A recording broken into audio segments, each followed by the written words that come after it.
Now, today, we are gonna see, what if Dark Harry was the messenger of God? Join Patreon for early ACESS of Super Op stories, also adult and steamy Harry Potter stories too. Please subscribe this channel, because definitely I will try my best to provide a valuable content for you all. Also check the description to support the original author for this beautiful creation.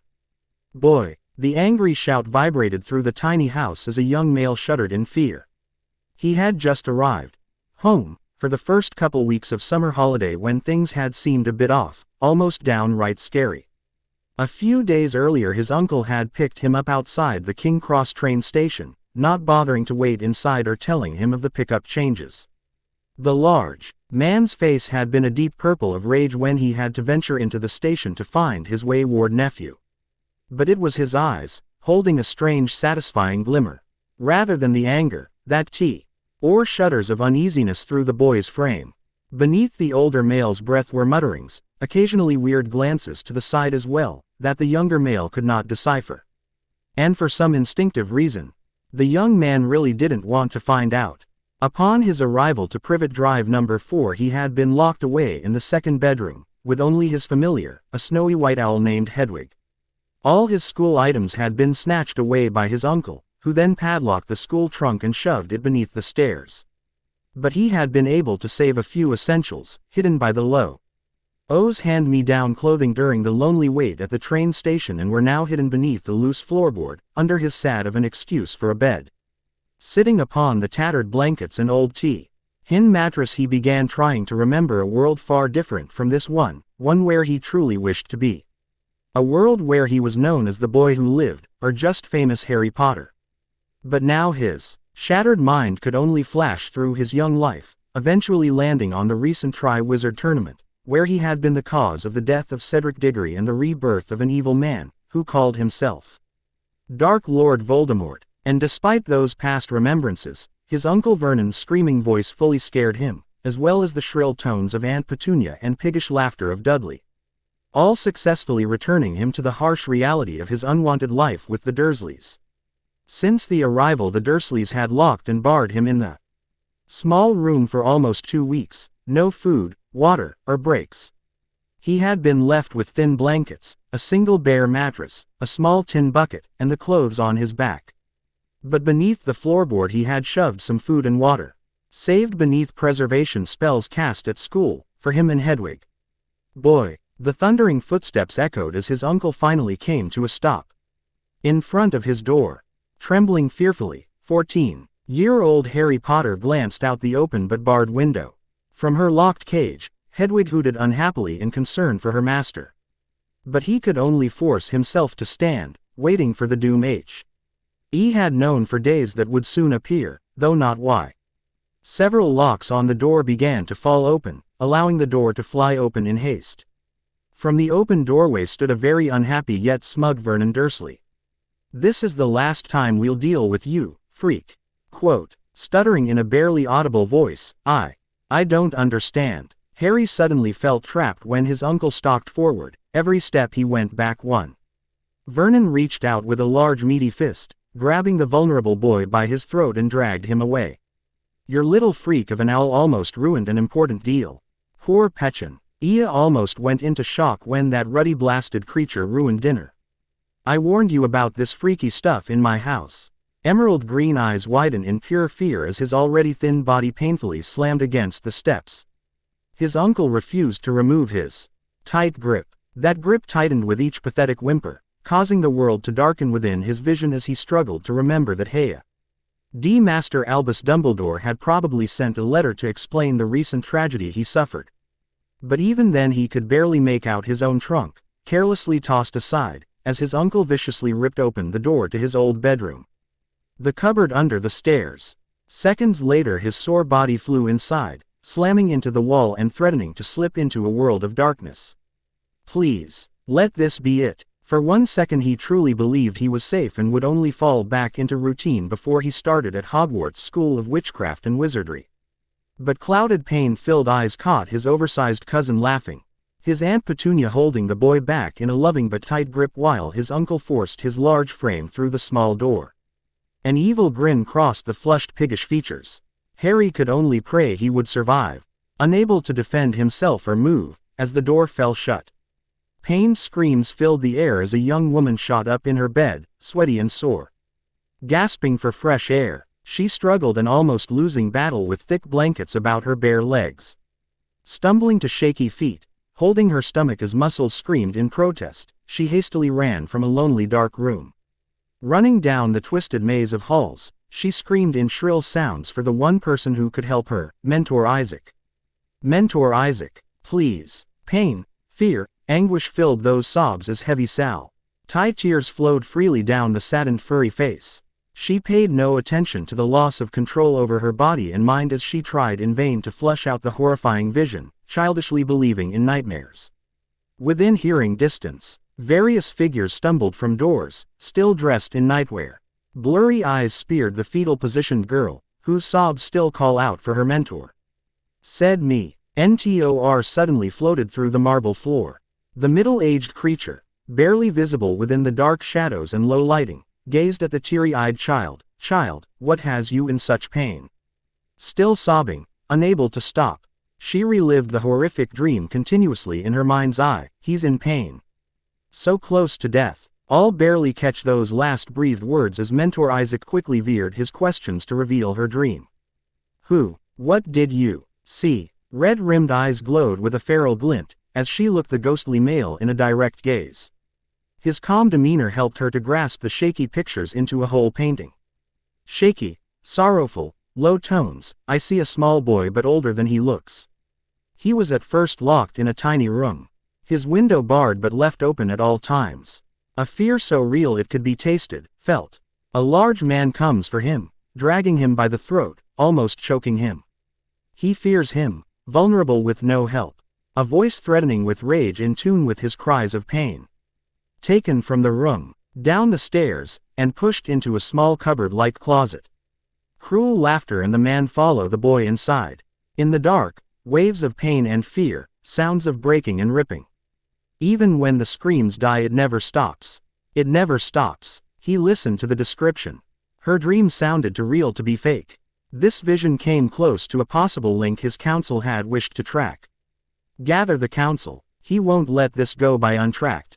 His fellow mentors and students hurried away, some to bed and some to do as told. Turning to his young charge, tell me more, if you can. He had to be sure. Her sobbing slowly died away, leaving behind an exhausted visionary. Thin, almost without food for years. So young in looks but old by spirit. Black hair, emerald eyes. A scar on his forehead.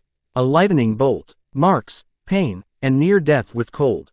Draped across a large unmoving object. Darkness. Very good. See the elves. Then get some sleep. He watched as the exhausted child slowly made her way to the elves residing in a deeper part of the building.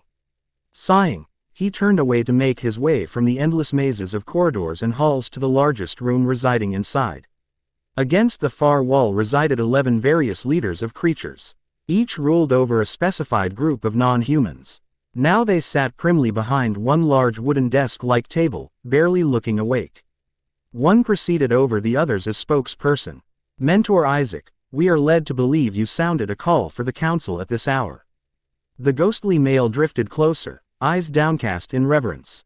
One of my charges, Evia, has had a vision. She at first believed it a dream, a nightmare, but the little details I had received makes me believe we have found the child, the human.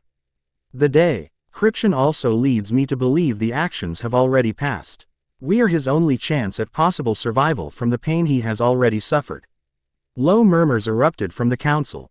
For Centuri's the realm had learned of a prophecy yet to be fulfilled. A seer had prophesied that their world would collide with a human, not just any human but a wizard. He would suffer at the hands of those he truly wished to trust. His safety torn away. Before the council reigned, their elders had sworn to find and protect this child, as well as train him. Voices were concerned at first. This is no place for a human. They've all but destroyed our kind in their realms. We can't possibly make him one of us. The spokesperson refused to listen. We know all this, but our elders had made this promise. We have sworn to uphold such promise and we are honor-bound to retrieve him. He continued in earnest. I believe this young man could prevail under our care." A low voice glided from a lonely cloaked figure. A figure that had yet to speak or acknowledge the other 10 members. The elders had recorded the seer's vision. A human born of will and magic. A child to stand as an equal to an evil born of demons only to fall to death.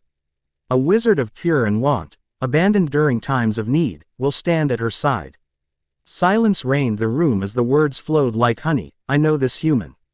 Our Lady has asked for him, she knows. He is the one demon, she once revered, has turned against her, she wants his head. He has duped her long enough with lies and deceit, which are now null and void. With all our help the boy can stand strong and powerful." Again low murmurs echoed as all fell to agreement. "Send us the twins. They should be able to find him. If the vision is true, alert the elves for a late visitor. Tell them to be ready for more healers if needed." Mentor Isaac nodded with respect. "I shall tell the elves myself." As he began to shimmer, a bell-like sound echoed with a sorrowful song. 2 identical robed and hooded figures appear, heads bowed. A soft feminine tone echoed as both talk as one. "We have been summoned." The only other robed covered figure piped up. "We, the council, have received a latent vision that the prophecy has been fulfilled. You are on retrieval. You will find and bring the boy to us, as well as anything belonging to him."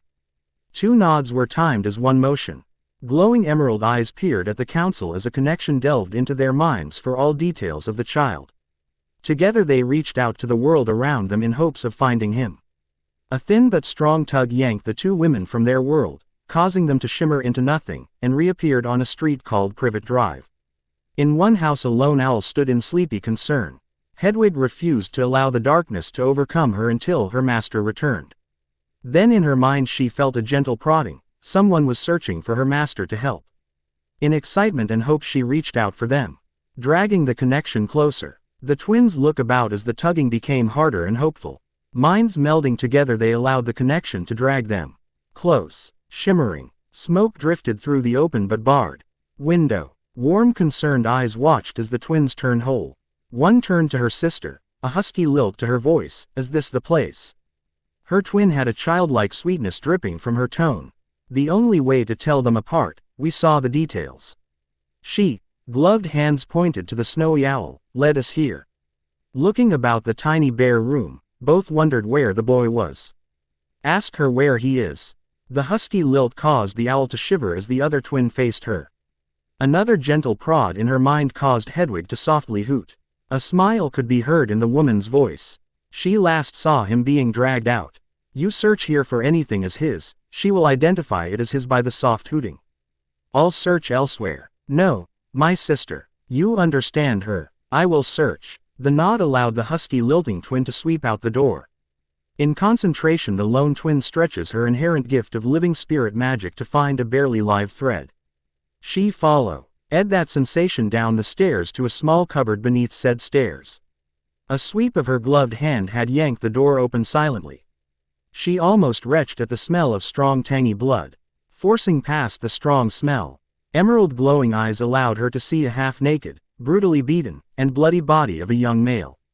He lay perfectly still, almost dead except for the painful short gasps, draped across a bloody trunk. Her twin arrived with a shimmering announcement. In one hand she held the owl's cage. "Oh no, poor child, help me." Together the twins carefully dragged the boy from his prison. Outside the tiny room they could see the painfully thin boy with limp clumps of black hair. On his forehead laid the lightning bolt-shaped scar. One twin pried open a single eye to reveal clouded emerald. "It's him." A soft hoot alerted the other twin to see a snowy wing point inside. "I've got the trunk." The said trunk floated with grace and silence to their side. Uncaring of the dried blood, still wet in some spots, they arranged themselves in sitting positions. "Hold on to him tightly. I will invoke the magic from these lines about us." Both women just barely made out the int magical auras as the twin drew in the magic. Using the boost, they connect minds to disappear with an abrupt pop. Unknowingly, they had allowed the magic to fail in its protection. This failing CA used the wards about the tiny home to shatter and alarms to ring. At first glance the night seemed peaceful, almost worthy of needed sleep. But upon a lone stretch of land, soft noises could be heard.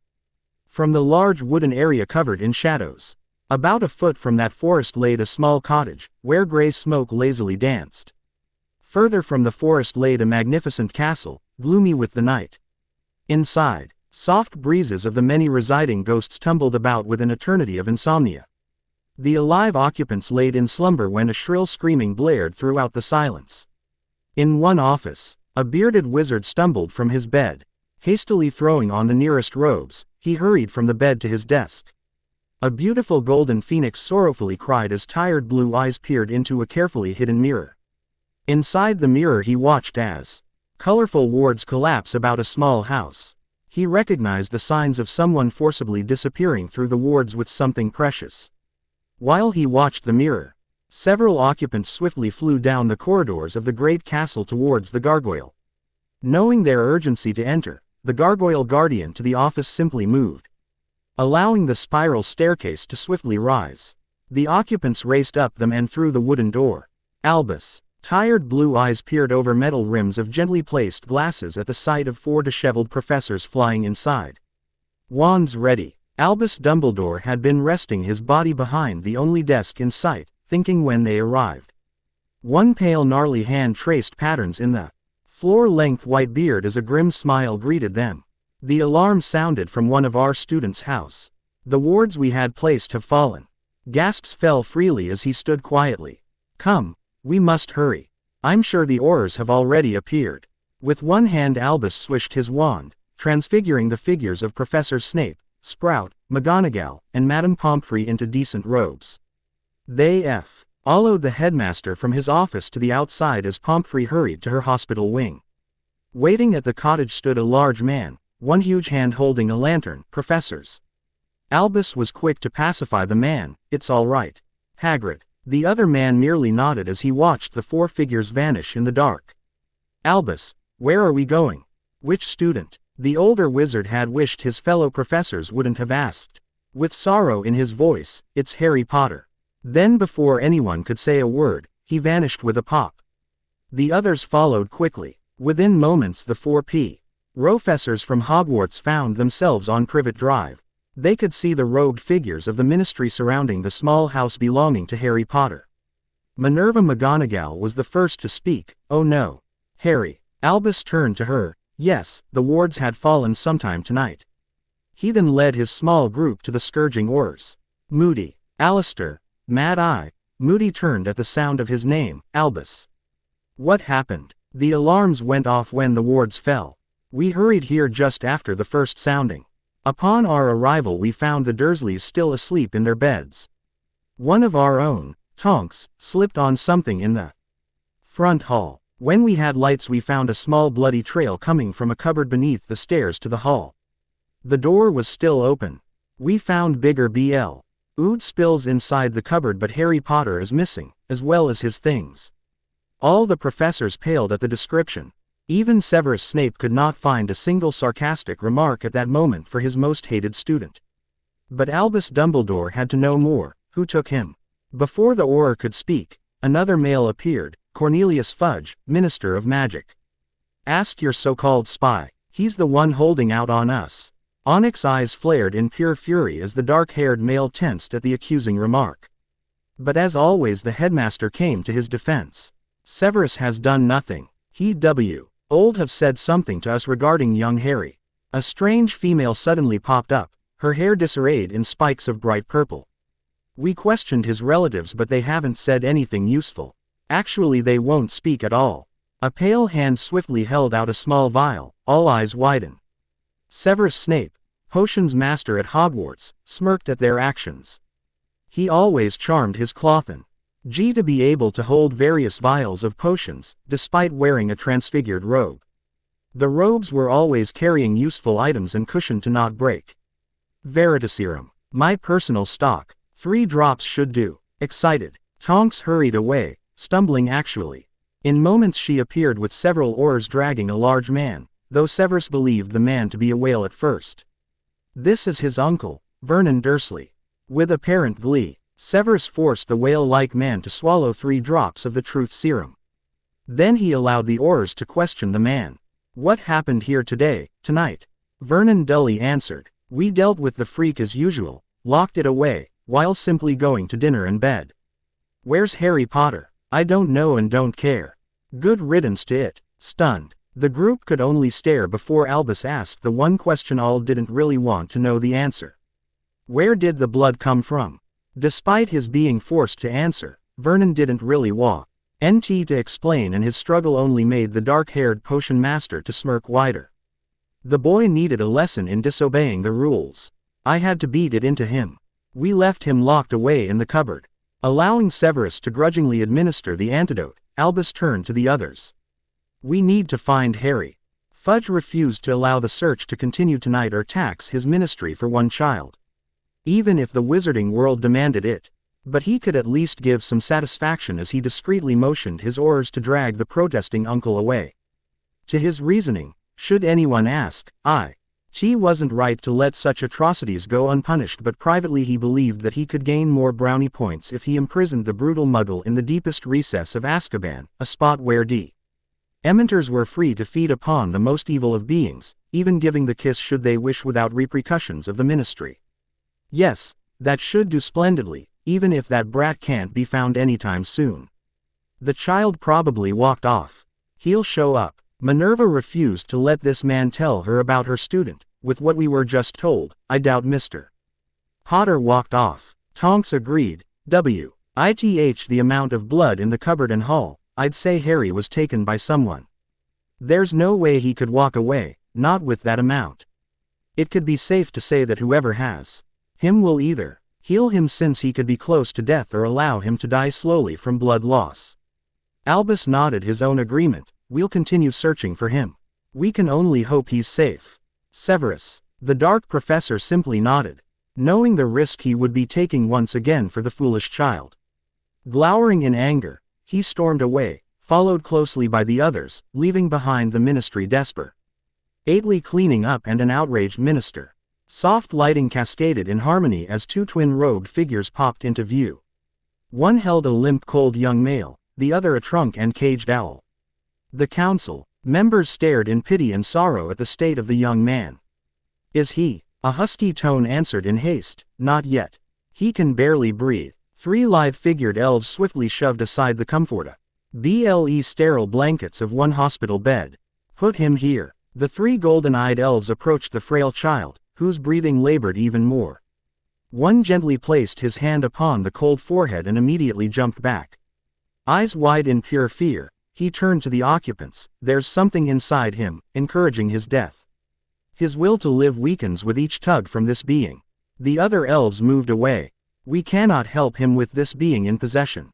The connection must be broken. The twins quickly moved away. We know someone who can help. In a lone corner they resided, silently calling out to their old mentor. A bright flash announced the arrival of a new occupant.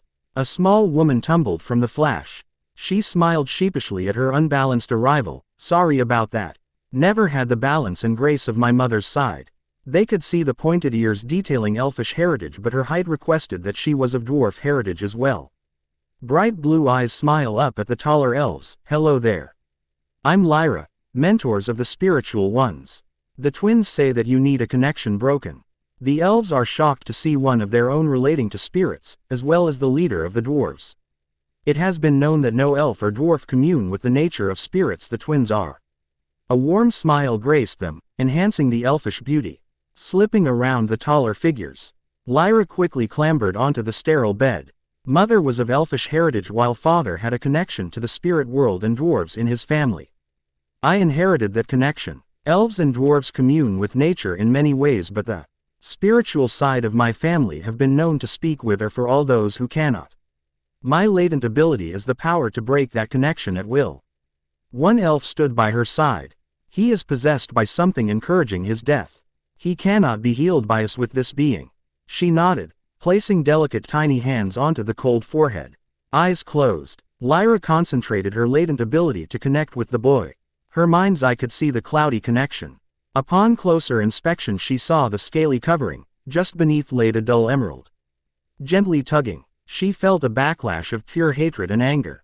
Shock almost caused her to let go and flee, but stubbornness and faith allowed her to continue. Then a warmth stretched out, tentatively, towards her. She felt the fear, the hope, and the youth within this warmth. Instinct told her this was the child. Keeping a tight grip on this connection, she fed him energy and strength. The dull emerald glowed brighter as the scales slowly began to erode. A scream of rage frightened her as a darkness reached out to swallow her being. But then a small child appeared, glowing with a golden color of pure love. Tiny arms wrapped about her, keeping the connection tighter. A red flare brightened around the thread she meant to break. Then nothing. She could only feel one being, the warmth of a hopeful child. Weak with exhaustion, Lyra fell back into the waiting arms of the nearest elf. His fellow healers swiftly hurried to the boy's side as the tiny woman was forced into a separate bed. He's strong. The warmth of him can grow in power with our help. As the council watched, the elves pulled a gray curtain about the bed. The waiting had now begun. Lyra allowed sleep to overcome her, knowing the boy was in good hands. During the long wait, one elf came forward. The injuries are long. With a concerned group Listeninghe began to list the injuries, 3 broken ribs, 2 of which punctured the left lung. Both lungs were filling with blood. 2 other ribs are cracked. A ruptured kidney and spleen. Significant blood loss. Over 70 of his body is covered in bruises and cuts. His throat was almost crushed. The larynx almost ruined. He won't be able to talk without a rasp for a few days, but his voice will be fine. A shattered wrist, fractured ankle, dislocated shoulder, and swollen jaw. It'll be a few weeks before he can even heal completely, possibly months. Thankfully, we are able to save his eyes. Eyes. Yes, there was a cloudy look to them. He would have been blind. With no way to help, but we are able to heal them. We did find shards of glass about the eyes. His body malnourished but strong. It seems he has been able to survive on little food. He'll be fine then. He'll have to sleep off the potions and spells for the first couple days.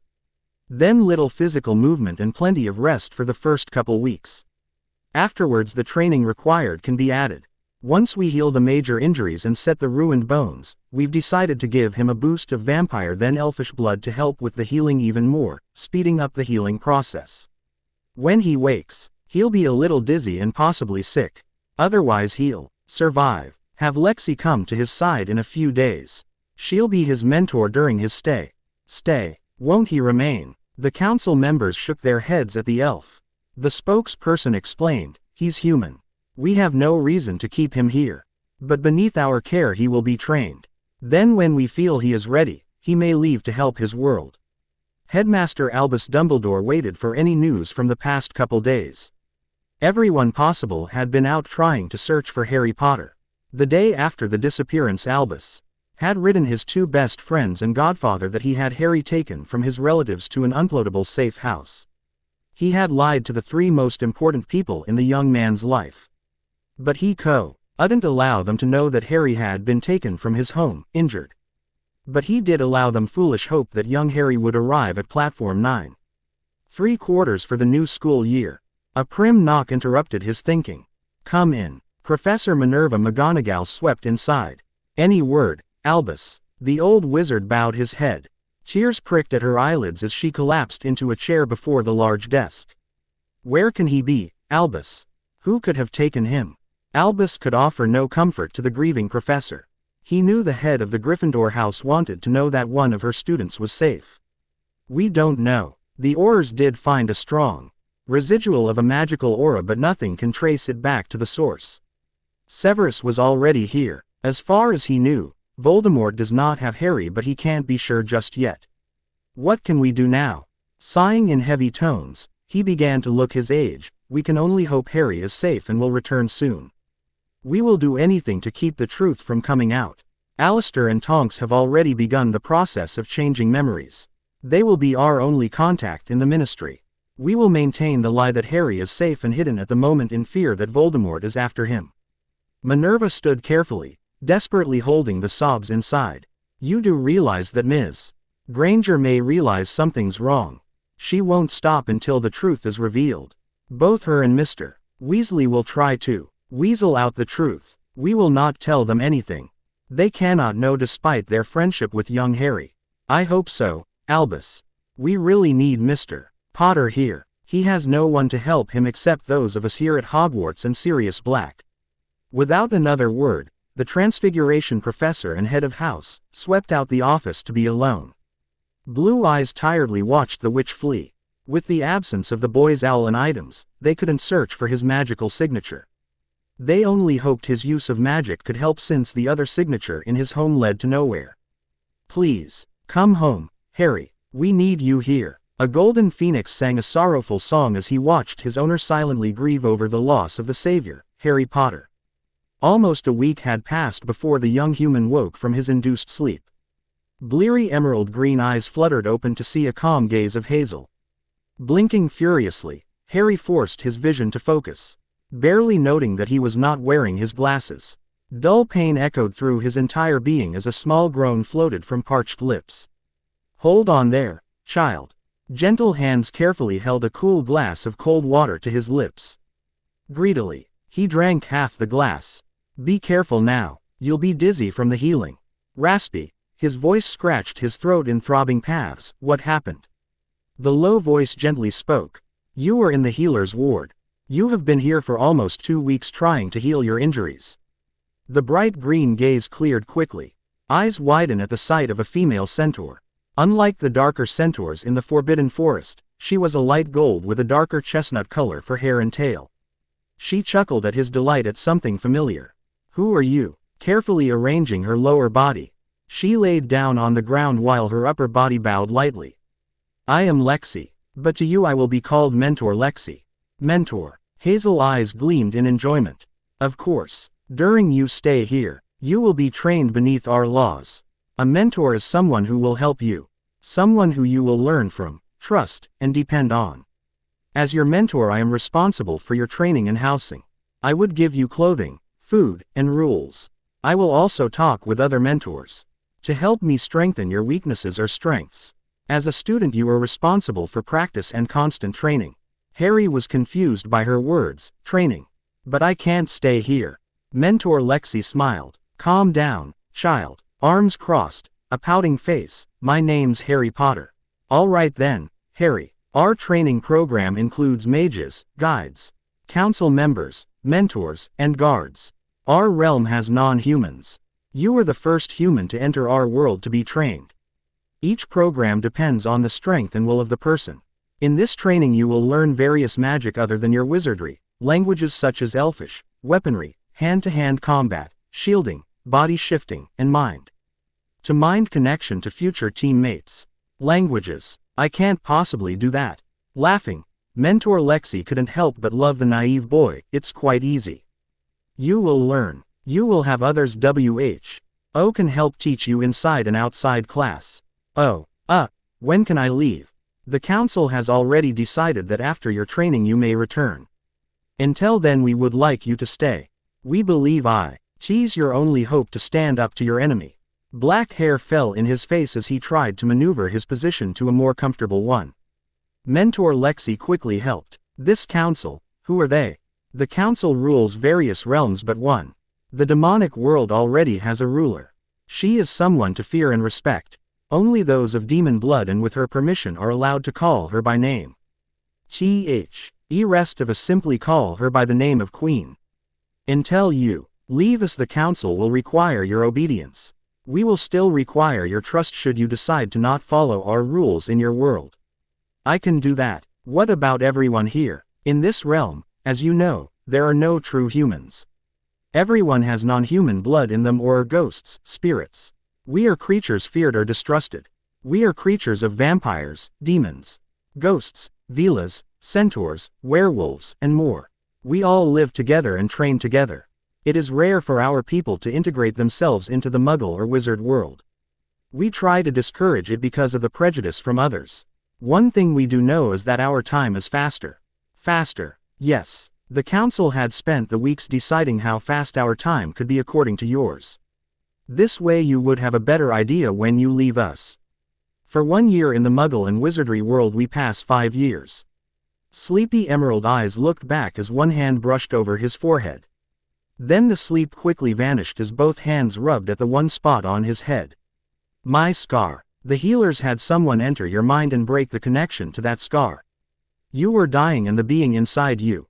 Voldemort. She raised a brow at the name but continued, this being, Voldemort, tried to encourage your death through this connection. One of our mentors, with your help, broke that connection. You had become lucid about a day after that, complaining of the loss before falling back into a deep healing sleep.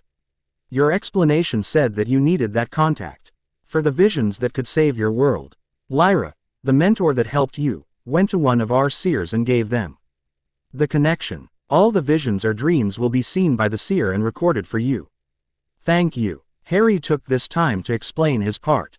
Voldemort is my enemy. He killed my parents when I was little and has been after me since. In my mind I can see what he does and says. He promises his followers that I would never be able to destroy him, no one would. He's after those who cannot defend themselves as well as other wizards. I must go back as soon as possible or my world will crumble to his control. Don't worry, we'll find a way to help you. Until then, get some rest. You'll need it for your training will start next week. Hazel eyes watched with maternal interest as the young male lay back, instantly falling asleep. A new year for school had begun. September 1st found Hermione Granger, a 15-year-old Muggle-born witch, impatiently waiting on platform 9 3/4 for her friends. Bright worried eyes watched the bustling new first years mingle with the older students. She, herself, was a 5th year at Hogwarts School of Witchcraft and Wizardry. Hermione. A lilting voice called out her name. Whirling she tried to search. Suddenly a red-haired missile collided with her body. Crying out in shock, Hermione could only struggle to keep her balance. Ginny Weasley. Release her at once, young lady. Quote. Flushing bright red, Ginny did as told, yes, Mum. Her friend and fellow housemate chuckled, hello, Ginny, Mrs. Weasley. Mrs. Weasley tightly hugged the young brunette, hello, Hermione. How was your summer? Okay, but have you heard anything about Harry? All I got a letter saying he was safe but nothing else. I'm worried. Hermione had known the minute she read her letter that something was truly off about Harry in hiding. And she hoped to get the answers. I'm sure he's fine. Albus won't let anything happen to that poor boy. Let's get you two on board. We're running late. Juggling her trunk to the large scarlet train, she and Ginny quickly hurry aboard, waving goodbye to the elder Weasleys. Ginny quickly dragged her friend past various compartments, looking for her brothers. Hermione. Said female was suddenly trapped in a three-way bear hug from 3 red heads. How are you? Hello, Fred, George, Ron. I'm good, thanks. How was your summer? Echoing okays caused the young witch to volley out more questions. Have any of you heard anything else about Harry? Besides him being safe and hidden. The Weasley twins shared a knowing look, which their bookworm friend pounced on. You know, we overheard our parents earlier this summer. They said Harry isn't hidden but missing. The occupants blinked in surprise as Ron cried out, what do you mean missing? We don't know, Ron. Mum and Dad don't either. Dumbledore is covering it up with hopes Harry will show up. Ron snorted, bet it was you-know-who. Hermione, ever the smart and collected one, quickly piped up, I'm sure Professor Dumbledore will tell us. We'll ask him later. Just as she finished her words, the compartment door opened. A pale young man glided in with an air of arrogance. He was followed by 2 burly boys. A smirk graced the fair aristocratic features. Well, look what we have here. A room full of weasels and a mudblood. Ron shot to his feet in anger. Face bright red and wand held out. Get out, Malfoy. Draco Malfoy snorted in amusement at his fellow 5th-year classmate, gray eyes peering about. I see Potty couldn't dare show his face. Leave it to him to chicken out. His bodyguard snickered at the comment. Take that back. Harry would never chicken out. The blonde Malfoy snickered at the younger Weasley's passionate defense. Potty's girlfriend take offense now. That's all right. This year is about to be the best ever. Hermione quickly intervened. Leave, Malfoy. We have no qualms in fighting back. Sneering at her. Like I said, this year is going to be the best. His snickering laughter haunted the small group of Gryffindors, even as they settled down at their table in the Great Hall. They did not notice the concerned looks from some of the professors and the headmaster. Albus watched the streams of children entering the Great Hall, all waiting for a new batch of children to be sorted. Twinkling eyes roamed over the Fu. Our houses only to land on 5 young Gryffindors. Their saddened faces tugged at his heart, but he had to stay strong. Minerva leaned close, whispering quickly, Albus, they have to know the truth. They will find out. I'm sure some of the Death Eater's children know at least some of the truth by now. The old wizard shook his head. I cannot, Minerva. We can only continue as I said and hope young Harry will return to us. Minerva could only sigh in frustration as she hurried away from the head table to greet the new first years. She caught the tail end of her Gryffindor's conversation. Hermione, where could he be? I don't know, Ron. We'll ask the headmaster later. Cheerful, the Transfiguration professor hurried to compose herself. Within moments she was able to lead the new students inside. There she allowed the sorting hat to sing its song and sort the children to their new houses. Surprisingly, the 4 houses received an equal amount of new housemates. Taking her seat, Minerva watched. As the headmaster began his yearly speech, students, new and old, welcome to a new year at Hogwarts. Before we feast, a few rules. First, here his twinkling gaze landed on the twin red heads. The Forbidden Forest is strictly off limits to all students. Punishment this year will be settled by myself, and most probably not enjoyable. Our caretaker, Mr. Filch, pointing to a glowering male holding an equaling glowering cat, has a list of things that are not allowed within school grounds, or to be made on school grounds. Please, feel free to check. No magic between classes in the corridors, please. Tomorrow, you will meet your new defense against the dark arts professor since they could not make it tonight. Severus glared darkly at the empty seat beside him. Now for all that you've been waiting for, abracadabra. Everyone could only shake their heads at the weird words, while the Muggle-borns could only snicker. Later, just after dinner was over, Hermione dragged Ron to the headmaster's office. Neither knew the password but remembered that he always used candy. Swiftly, Hermione yanked out a sheet of paper with all types of words written down.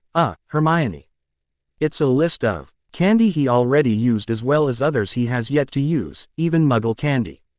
Ron nodded as they both recited the long list. Unknown to the 2 reciting students, Albus silently snuck up from behind. His manipulative mind began to remember the long list for future passwords. Blue eyes twinkle in amusement as one word snagged his attention, blow pop. Both students jumped in surprise. Hermione quickly recovered to explain. Muggle candy. It's a piece of flavored candy wrapped about bubblegum. Ah, I see. Turning to the gargoyle, the headmaster quickly spouted the password, grape flavor. He led the 2 up the spiral stairs and into his office. How can I help you 2 tonight? The twins, Fred and George, said that their parents said that Harry was missing, not in hiding. We want to know where Harry really is and why we haven't heard anything. Albus hated the idea of having to lie to the 2 young eager students about their best friend, but it had to be done. That would be because only I, and young Harry's secret keeper, knows where he truly is. We had believed Harry was in danger over the summer and immediately moved him to a safe house. I cannot allow any letters to reach him. They can be traced or interrupted during the process. Now I believe it is curfew and you 2 need to be back in your dorms. I believe the password for Gryffindor is 3W. Ron's mouth dropped at the wink the headmaster gave. He knew the significance of that word. His brothers were thinking of starting a joke shop with that same symbol. But Hermione didn't care as she swept away with her trailing friend. She knew but had no proof that the headmaster was lying about Harry's location. She refused to give up knowing where he was. Several years have already gone by since Harry had arrived in a new world. He missed his friends and godfather, but he knew he had to stay. The training, so far, had become very intriguing. His mentor had pushed him hard within the first couple weeks when he left the healers. Until his strength had built up, mentor Lexi had refused to allow him any teammates, but she had never failed to add on to the running and physical exercises. Nor did she falter on the constant surprise attacks, in which she always enlisted other mentors, whom he believed took the same sadistic pleasure in pushing his limits during training. But he had refused to complain or change anything for a minute. And now, after all that, he's stuck with 4 new friends, who had become his teammates, of which 3 were currently driving him up the wall with their argument. I'm telling you now, stop it. Stop what, Lucas? Harry snickered as he heard two voices speak as one, but refused to make eye contact with anyone or else he would lose his control. But he had to admit the twins that had saved his life were quite entertaining when they weren't being vindictive. Will you two just pick a separate personality? Or at least speak as two people? The one called Lucas looked to Hi's struggling not to laugh friend for help, who simply looked away. Harry really wasn't ready to enter this argument to save his friend. He knew how vindictive the twins could be when their fun was interrupted. Especially since he knew exactly what the twins controlled and were capable of. But it seemed his fellow friend, Lucas, didn't really care as he continuously argued back. We are two people. We do have separate personalities. Harry then had no choice but to choke on his laughter when he realized the two women sounded as sarcastic as his old potions master. But he had to stop them from arguing if it prevent his further choking on the laughter. Will you three stop, please? Three figures turned to him, in which he turned on the puppy eyes. Sighing, his friends gave in. You win. The fourth, who had simply enjoyed this show in all its glory and was the one to have given the two twins the idea to annoy their other friend, fell in fits of uncontrollable laughter at the properly chastised faces. Hey, little one. Harry slightly cringed at the remark. Since his healing he had gained an appetite but not that much height, yet. He was after all only just hitting 20 in Evrion. He believed he wasn't done growing for a human. His mentor had then taken to calling him little one every day, causing him to be tempted to play her as a target with the various hidden daggers on his being. Instead he sighed as he turned to face his mentor, knowing if he acted upon his desire he would become the target. Mentor Lexi galloped in strides to her student's side. Upon stopping she smiled. It's been over 6 years, Harry. You have passed in almost all areas of training in your path as a war mage. He flushed at the compliment, but the council believes that you could use a training in higher magic. Since it also seems you are accelerating in your original training, we've also planned on pushing your performance even harder. You'll be taught in almost all areas of the other training programs as well. Higher. Green eyes glanced at his friends, who looked more confused than he, though suspicion made him believe that they were faking it since Lucas looked like he was barely containing the excitement. At the same time Harry was jumping for joy inwardly at the thought of learning even more paths of training. Yes, Goblin, Elven, and Demonic. These are the highest levels of magic in our world. Especially Demonic. Lucas will be helping you in the Elven magic, which I believe he has already began, although it is illegal to be taught by a student and will continue with the proper trainer helping. Hazel eyes gleamed at the guilty faces. But Goblin and Demonic magic are closely related in sense. I'm going to learn Demonic. Of course. The council has been contacted by a messenger from Queen to teach you Demonic magic. She will send you a teacher, who will also be another teammate to you 5 and hopefully keep 3 of you in check. Here Mentor Lexi smirked at the sight of 3 flushing faces. They shall be arriving tomorrow at breakfast. I believe Queen's exact words were, Demonic magic has been granted to the human child as a gift from me. Harry was shocked at the words. Queen said that. He may have been new in this world for 6 years and still learning, but the first thing he was forced to remember was that no one said Queen's real name. Our name was shied from just like wizards feared to say Voldemort, although he was sure there was a very good reason and he just got that reason. Remember, little one, Queen has a real name, which they've been given permission to tell you more of. Her real name is She-Demon. She is the absolute ruler of the demonic world.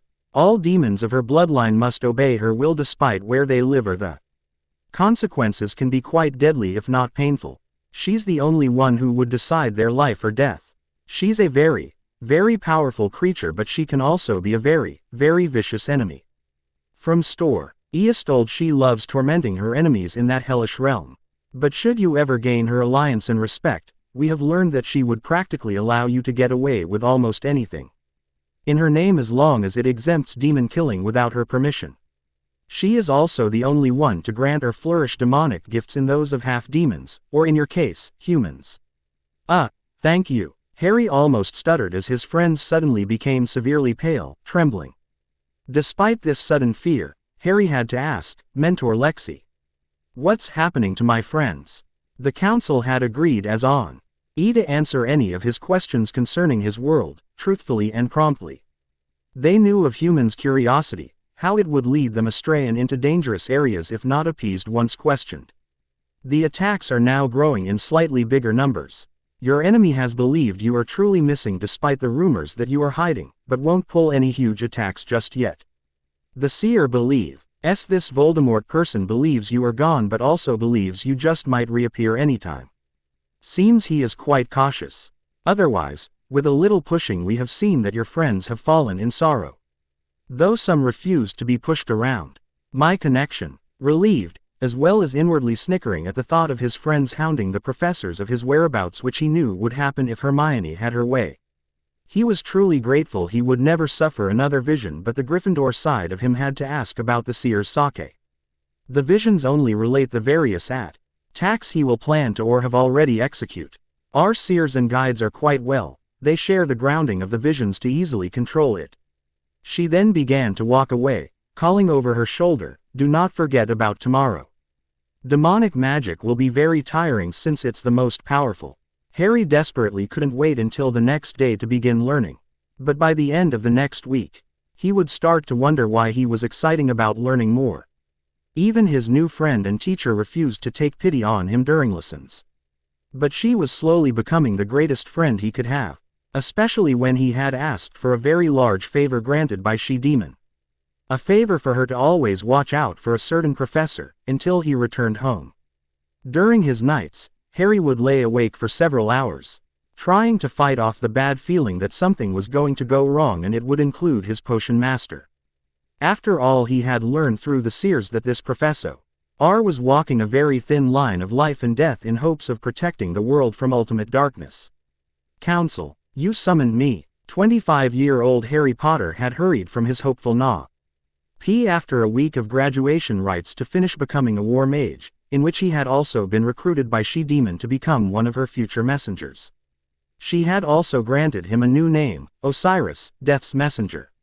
She would use him and one other to be her hellish messengers of death to her enemies and traitors.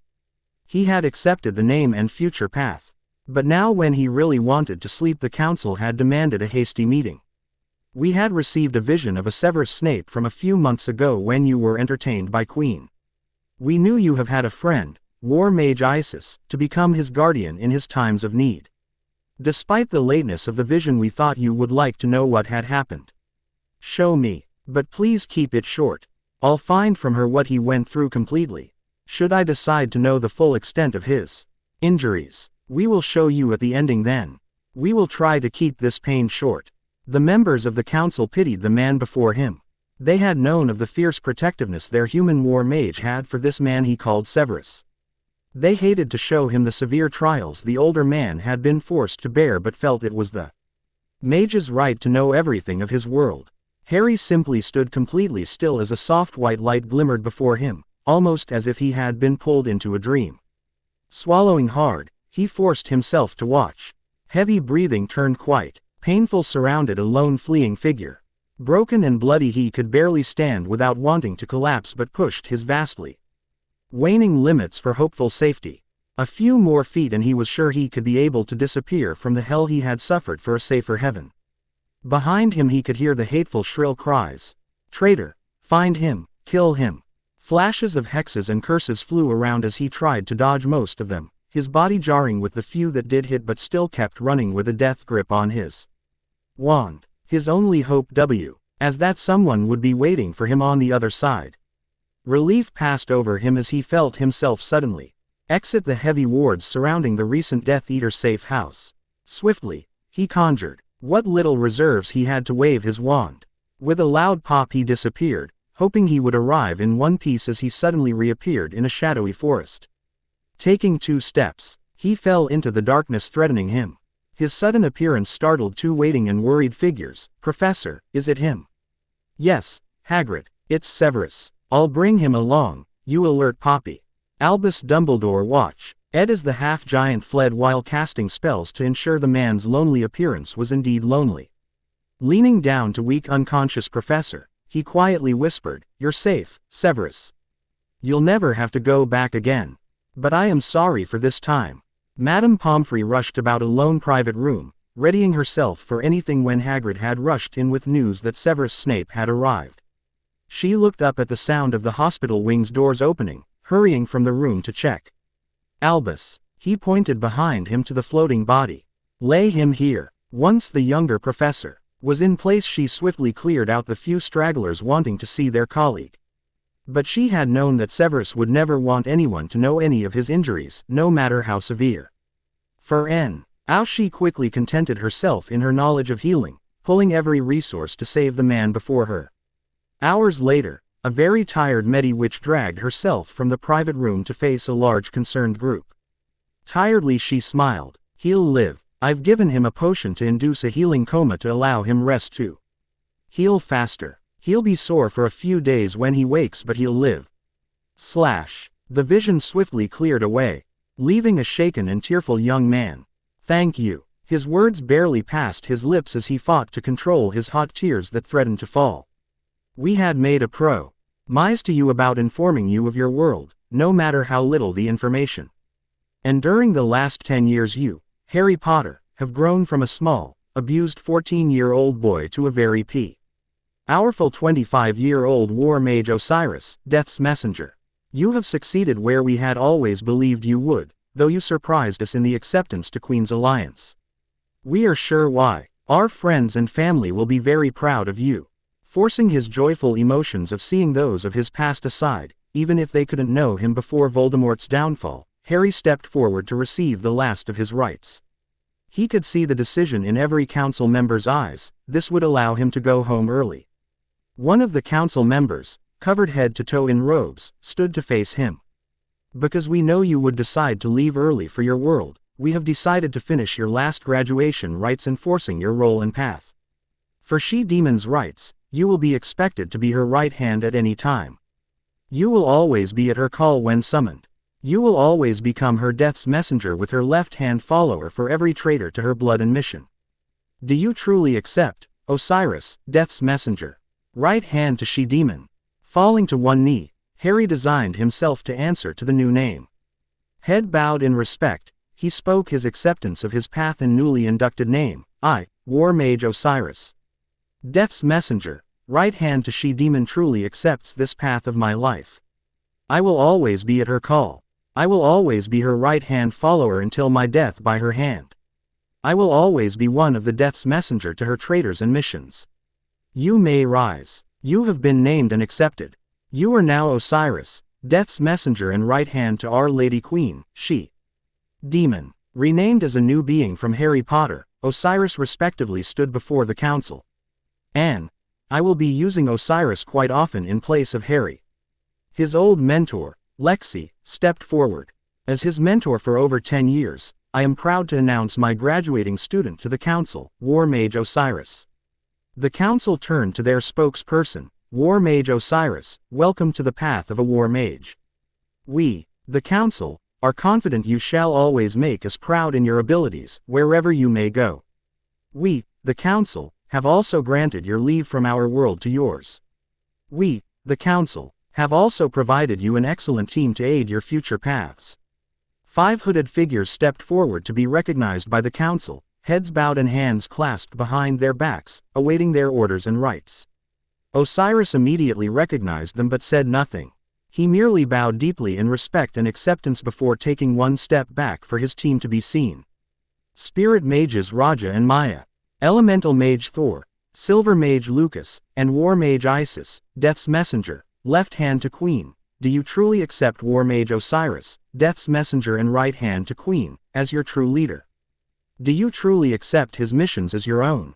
With each name called, 5 heads lifted to squarely face the council. As one, 5 voices spoke, we truly accept. 11 council members nodded. Lexi nodded and stepped further behind the 6 newly inducted teammates. A bright white light blinked swiftly as a settling warmth edged its way into the 6 mages' minds. We, the council, announced the fully bonded teammates of 6 mages. We, the council, have inducted and accepted this team as fully trained mages. May the elders before us go with you and may the elders grace your future. So we, the council, witnessed. So we, the council, decreed. 11 voices spoke as one as they closed the last rite to the bonded team.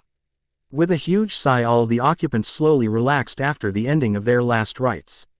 Osiris was the first to break the silence. Have you been able to fulfill my request, Council? Yes, my dear mage.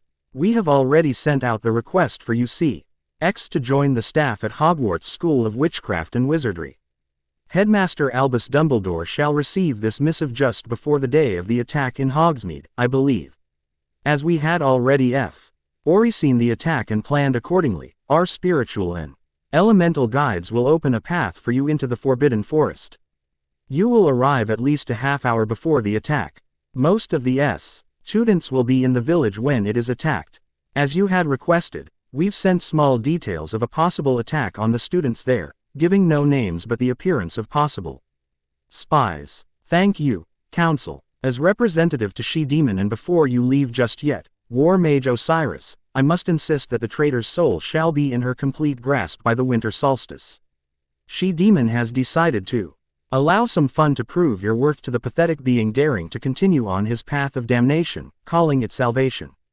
The two Death's messengers for this particular mission MPLY bowed their heads in acknowledgement. Then, as one full body, the 6 mages swiftly turned on their heels and glided from the room beneath the appreciative stares of the Council and Lexi. Knock, knock, come in. Several school professors walked into the headmaster's office to find Albus grinning at them, causing them to warily look back. Welcome. Glad you could make it. Albus, what is this all about? In time, Minerva. In time. Take a seat. Transfiguring some items into comfortable chairs, Albus waited for his staff to sit. From a drawer he pulled out 2 pieces of parchment. I received these missives early this morning. Fox found the parchments laying on my desk before I woke. After checking them both and deeming them safe, I was quite surprised to read the contents. The first missive states we will have new additions to our staff here at Hogwarts, whom shall arrive sometime tomorrow. We already have the werewolf and his mangy mutt. We have no need for more incompetence, Albus. At those words, a large black dog, lying curled in a corner, growled at the potion master. That's true, Severus, but I seemingly have no choice. Let me guess. The incompetent Ministry of Magic has finally taken an unknown interest in Hogwarts. The werewolf, Remus Lupin of Defense Against the Dark Arts, barely contained his flinch at the bitter words. He knew the Ministry didn't like having him in the teaching field. But no one else would fill his position. Actually, no. This missive was from a group called the Council. Holding the paper in front of him, Albus quickly re-scanned the contents. It is this council that has demanded we allow this group to be here among us. They were kind enough to say that 2 of the members were under the orders of Queen. Minerva gasped at the name, Queen. Some of her fellow colleagues frowned in confusion. Yes, Minerva. Turning to the others, this woman called Queen is said to be a myth. A legend of ultimate power. But I have already decided to allow these new members to join our ranks. I cannot be truly sure of their true alliance. We will be watching them closely, not allowing any of his staff to make any comments or complaints. Albus quickly hurried onto the other missive, the one that truly worried him. The second missive I received has hinted that there will be an attack at Hogsmeade tomorrow while half the students are present. Are you sure, Albus? Can't we just cancel the trip tonight? Minerva feared for those who would be in Hogsmeade. The others were shocked at the boldness of the letter. I don't know if it is true. I won't cancel the trip because, Minerva, you and Severus will accompany the students as chaperones. Now Severus, you're going because you will know what to look for, should this be true. I will call a few Aurors, tonight, to aid us, should this happen. Remus and his dog, Snuffles, blue eyes twinkled madly at the dog, will watch the grounds with Hagrid. Ignoring the sudden shivers from most, he continued the plan. The other professors will keep a close eye on all the students inside the castle. Fox will remain here and alert those not near the castle if help is needed. Reluctantly, every professor nodded their agreement despite their opinions of this so-called plan of attack. Even with the first Hogsmeade trip being tomorrow, Severus was suspicious of this new information and spy. Considering his near-fatal beating as a spy, the Dark Lord had begun weaning out less trustworthy allies to his cause and killing those who got away. As far as he knew, Severus was the last spy yet to die. Unknown to the professors, a small team was planning their own form of attack for Hogsmeade. Voldemort has had enough time trying to take over the world and gloating his supposed victory. It's time to set him back a few steps. By the end of this trap we're setting, I want to see the despicable rat and his right-hand follower captured. Have fun with the others who are not part of the inner circle for now. Osiris knew how valuable the supposed rat was to the side of the light, who were hunting the very same creature down. He hadn't come back unprepared about any of his enemies. One of his friends snickered. Can they be dead? Five Eyes gleamed with hope, bouncing on the ends of their toes. Mockingly sighing, Osiris prepared to ruin their fun. Preferably yes, but I believe the first two captured must be alive. A few will be overjoyed at seeing the rat again. And Voldemort will decidedly be unhappy at the loss of his most powerful supporter. There goes that fun. They all pouted. Funny, guys. But listen, Raja and Maya, I want you to stay settled in the forest. When they first attack, I need you to keep the dead at your side. I know they love to cause great NCES, and they'll love it more with a village full of people they're trying to eradicate. Lucas and Thor, once they all arrive, weave a quick shield over the village. I don't want the enemy leaving too early. Isis, I want you to ask the guides about raising the dead. We'll need something to prove that we are not evil. Well, not on Voldemort's side at least. I'll pull the shadows closer to the enemy and we shall meet there for our attack. Quote, and by morning, a grim Severus Snape and Minerva McGonagall could only watch the excited students dance about the village. While in the shadows 6 figures walked.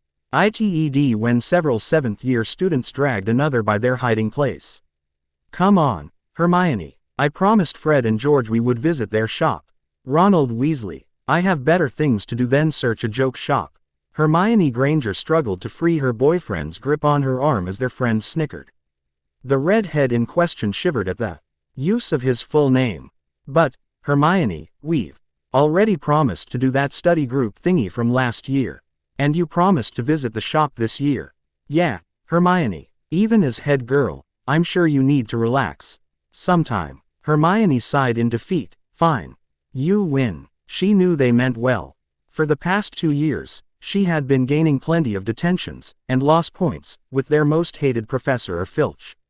She was also spending more time in the library and bookshops, as well as tormenting their headmaster and professors for the truth. But she couldn't let things go about her best friend, Harry Potter, and probably never will, not matter the trouble she caused. Gleefully, and steadily ignoring the irate female, the Gryffindor group dragged an unresisting Hermione into the newest joke shop, one of many by the Weasley twins. In their wake, the shadows slowly breathed, almost sure they would have been seen by the overactive teenagers if they weren't distracted. By then Osiris happened glanced about when his eyes fell on a very familiar face. Whoa. He couldn't believe how healthy and filled out his old professor appeared, nor did his overactive imagination. Osiris, he pointed out a darkly robed male. Stopping his spying status has really paid off. Green eyes stared openly at the glowering Severus Snape. He raked his gaze over the black-robed figure in complete rapture and appreciation. Stop drooling. He'll still be here later. I'm sure you'll guarantee it. Right. Snapping out of his daze, Osiris quickly regained leadership but unable to stop stealing glances. Everyone, let's get into position. They should be here in moments. As they hurried to their posts, Osiris took one last lingering look at his old professor. Severus turned quickly at the feeling of being watched, finding no one. Oh, Nick's eyes narrowed as he tuned his instincts to his surroundings. He was positive someone had been watching him intently. That feeling was never wrong, nor did he have any reason to distrust it. But his distraction was suddenly interrupted at a fierce explosion. Osiris waited, tensely, for the attack. He knew it was coming, but it was still a surprise when one of the buildings exploded in giant flames. Emerald eyes widened at the sight of one crumbled building as several others threatened to fall.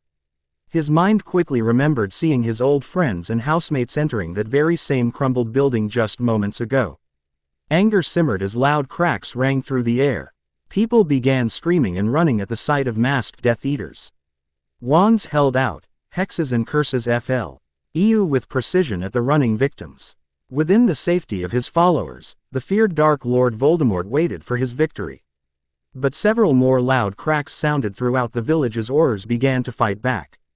Albus Dumbledore, flanked by his potion master and transfiguration professor, stood ready to stop his old student, as well as protecting their students. Tom, red eyes narrow. D at the name as a silky hissing tone floated from beneath the hooded robe. Albus, you will cease fighting, Tom. You cannot win. Confident in his victory, Voldemort refused to stand down. I shall win, Albus. Your pathetic savior, Harry Potter, does not care for you. He's no longer here to stand for you.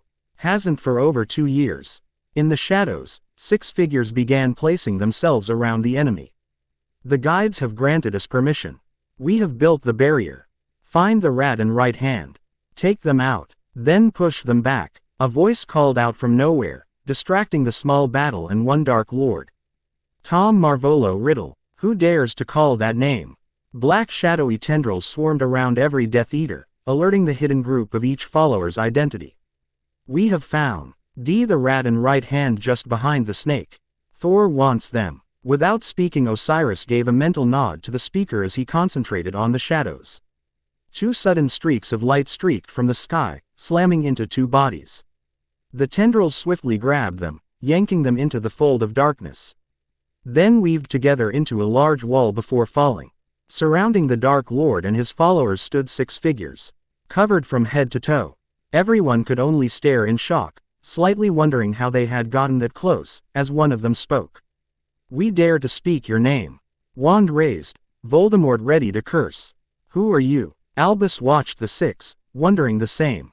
We are Death's messengers. We have come for Tom Marvolo Riddle. We have come for you. Red eyes widened. A.S. Teddy hand gripped the slender wood as he spoke a single curse, Avada Kedavra. Smugly, the enemy watched as the killing curse flew freely. Albus and his team tensed at the sight of a brilliant green light slamming into one of the figures. But to their relief, and dismay of others, a voice giggled, calling out, that actually tickled. Do it again. The curse faded to reveal a very alive, breathing, and snickering figure. Stunned, Voldemort could only stare. No one had ever survived the killing curse other than Harry Potter and himself. Take who you wish. Now, while they're distracted, each of the 6 swiftly raised a single hand. Without a word, shimmering beams of color suddenly exploded forward, slamming into various Death Eaters. Voldemort jerked himself from the stunned trance in time to raise his wand. Osiris. Green eyes flared with energy as he called out a single curse, Avi. Condolio. Drop the barrier. He'll leave with sporadic pain. I've made the link to she-demon for the moment. She'll end it when she's done playing. Mental snickers and nods were projected, knowing it would be a cold day in hell before the demonic queen tired of her new toy. With a smile, Osiris watched, and felt the faint tugging, as Voldemort suddenly fell to the ground in severe pain, screaming and convulsing. The still-standing Death Eaters rushed to their leader's side at the first hint of screaming. Osiris believed he would allow their retreat for now. Leave, Tom. We are granting you a first chance to leave alive, but you might never be free of the curse.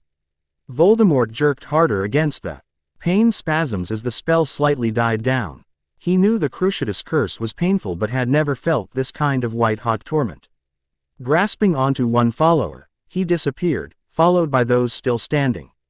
But in their wake, they leave at least 7 fallen members. Who do we have? Osiris watched with a calm gaze as his team unmasked the few. We've got a rat. Albus jerked in surprise at the word. He could only hope about the one being called a rat. Blue eyes glanced aside to see tensed allies as 5 voices continued to call out, I've got a right hand here. We've got 2 disgusting things. We guess they're people, but they could stand a few lost pounds. Severus instinctively knew they were talking about 3 fathers of his students.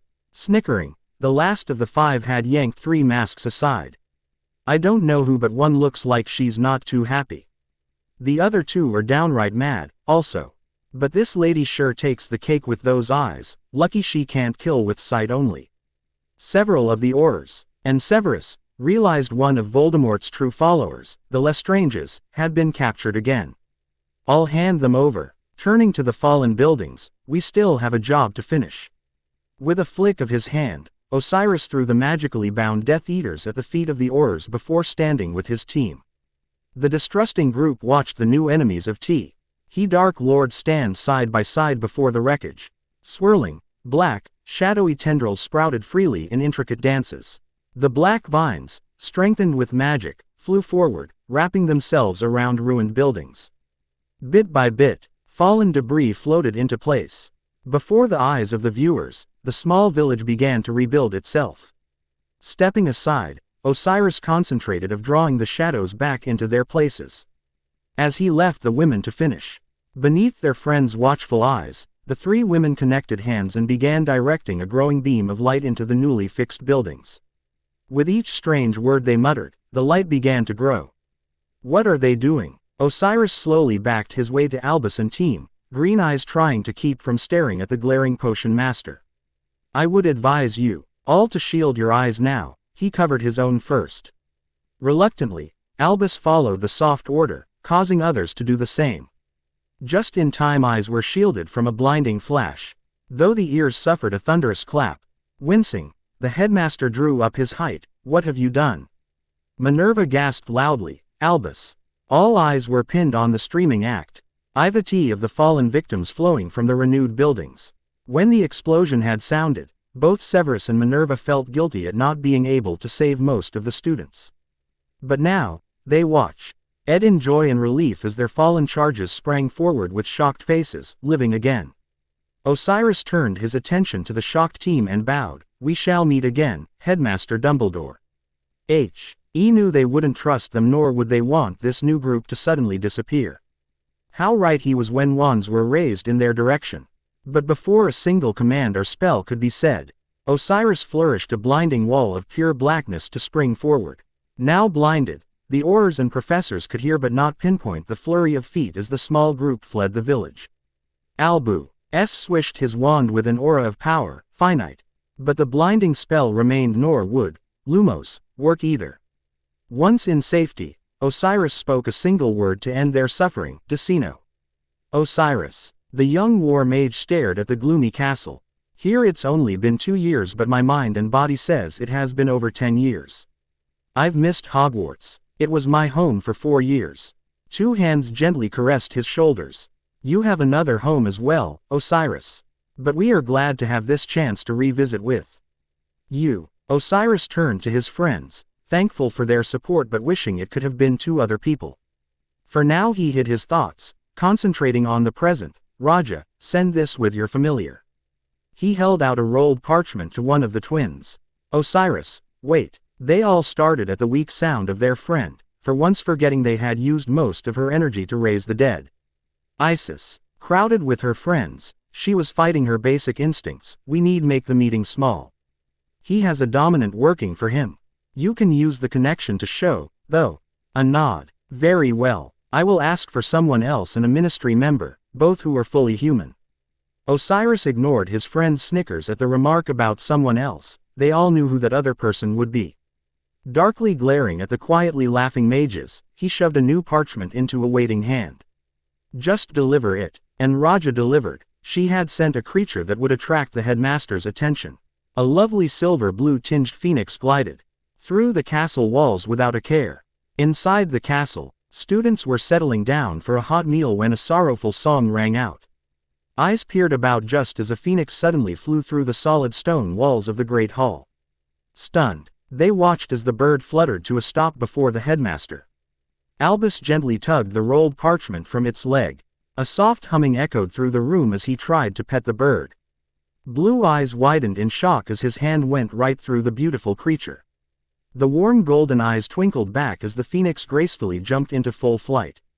With one sweep of the room, the lovely bird perched itself on the shoulders of one student, a student that stunned everyone, Draco Malfoy of the Slytherin house.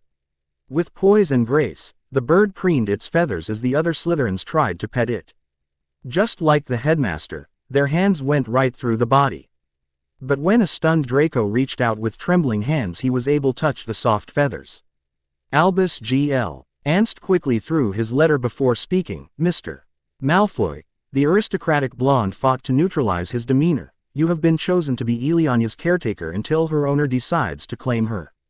The blonde Slytherin nodded as Albus turned to the other students. Students, Elianya is a very rare phoenix, a spirit phoenix.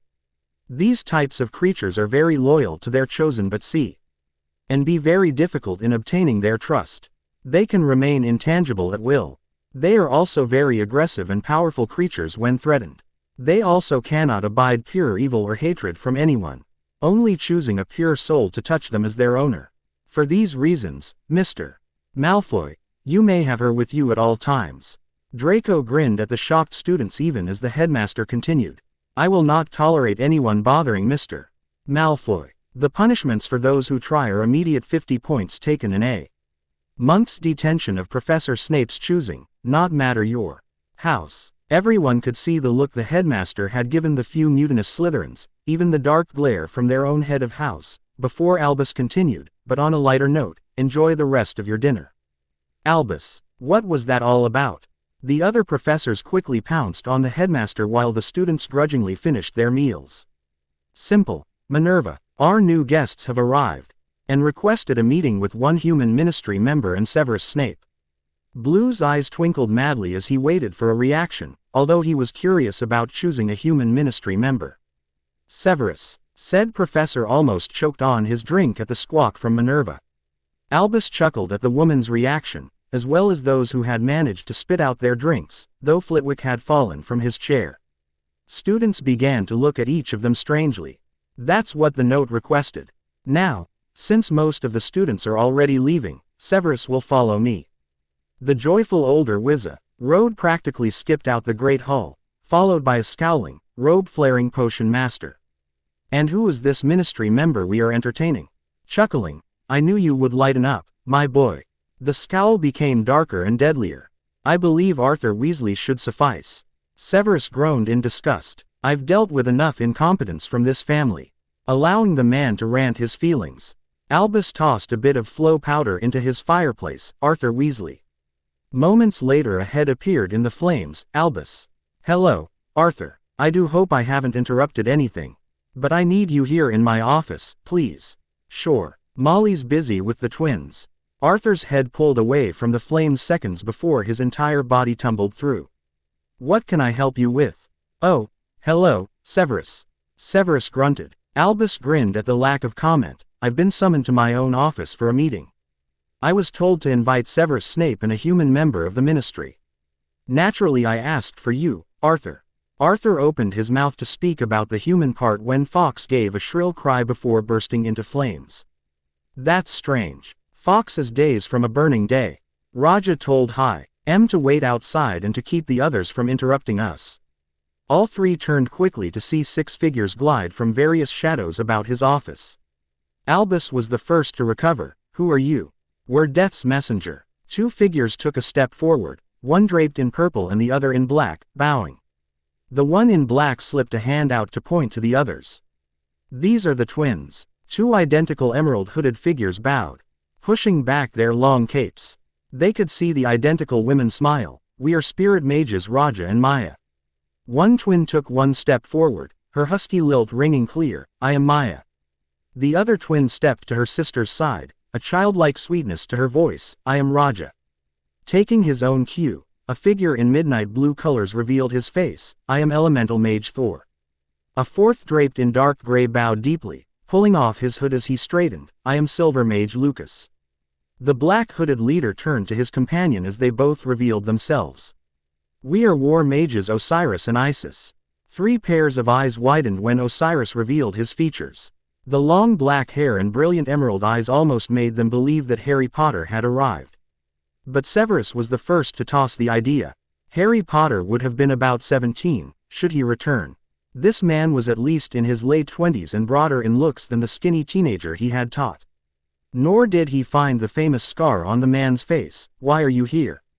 We are here for Tom Marvolo Riddle, Voldemort to most. Voldemort had at one time created an unbreakable deal with She-Demon. She-Demon promised to be his ally in ruling the world, but he has failed to follow her words when he lied to her about the destruction of one of her descendants, the Potters. James Potter had demon blood in his family. This type of blood automatically has She-Demon's protection. But at the time She-Demon had believed Tom's lies of being framed. Who is this She-Demon? No. Albus jerked back, blinking at the hostile tone. Osiris quickly intervened. Forgive us. But unless you are of her bloodline or her direct ally, you are forbidden to speak her name for fear of punishment. To others she has always been called Queen. Ah, yes, the legendary Queen of Power. She demon has a vast empire, a hellish realm of demons. She also controls the vast amount of power needed to build schools, ministries, and banks, as well as the land they err in which the founders had always obtained permission. Otherwise the magic needed for these buildings would drain even the most powerful. Wizard, this contract you speak of, what was it, if I may ask? Albus listened to the descriptions given. Most of it began to explain the unexplainable events that had happened, as well as strength of magic within the halls of Hogwarts. Voldemort had invoked she-demon's magic to become the most powerful being he is today. With her alliance, he would rule the magical world as agreed. But after the night of the Potter's death, everything began to change. Until she learned the truth about who murdered a part of her bloodline, her protection to Voldemort allowed him to survive the killing curse while Harry Potter lived through his parents' sacrifices to save him. Should this alliance had remained, you, Albus Dumbledore, would have never been able to defeat him, nor Harry Potter, though Voldemort would have had a hard time defeating the boy. It is truly rare for a demon to die by the killing curse. Only half demons can, which explains the Potter's death. She-demon decides the life and death of those in her bloodline, as well as her enemies. Blue eyes had lost their gleam at first, but the smirking group brought the gleam back, tenfold. What happened?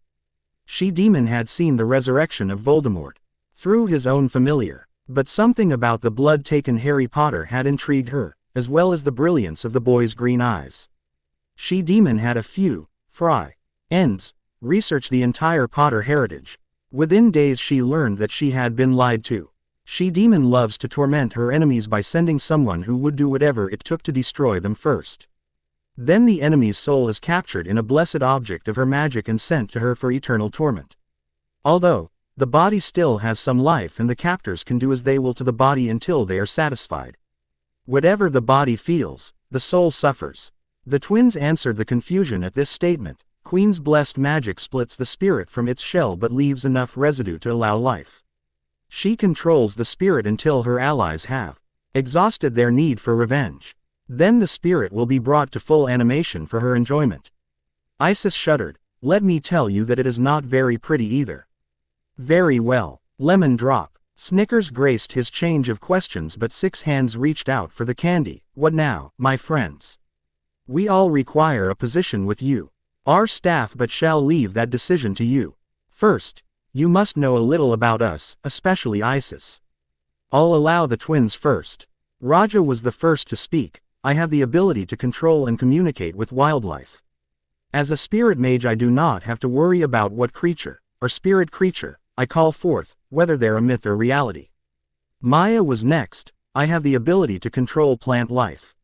I call forth plants of all types, as well as control the surroundings they need to thrive in. As a second spirit mage I am also able to communicate with the dead as well as find life threads of those in danger. Osiris rolled his eyes before adding, they are also spirits themselves but have the ability to become tangible. You would be the owners of the lovely phoenix. The word tang. Ibel reminded Albus of the lovely phoenix. Raja bounced on her feet. Me. Glaring at her laughing friends. I belong to her. Spirit phoenixes do not belong to someone. In reality we belong to them. As you know I'm elemental mage Thor. I hate to interrupt but you can't shut the twins up once they start.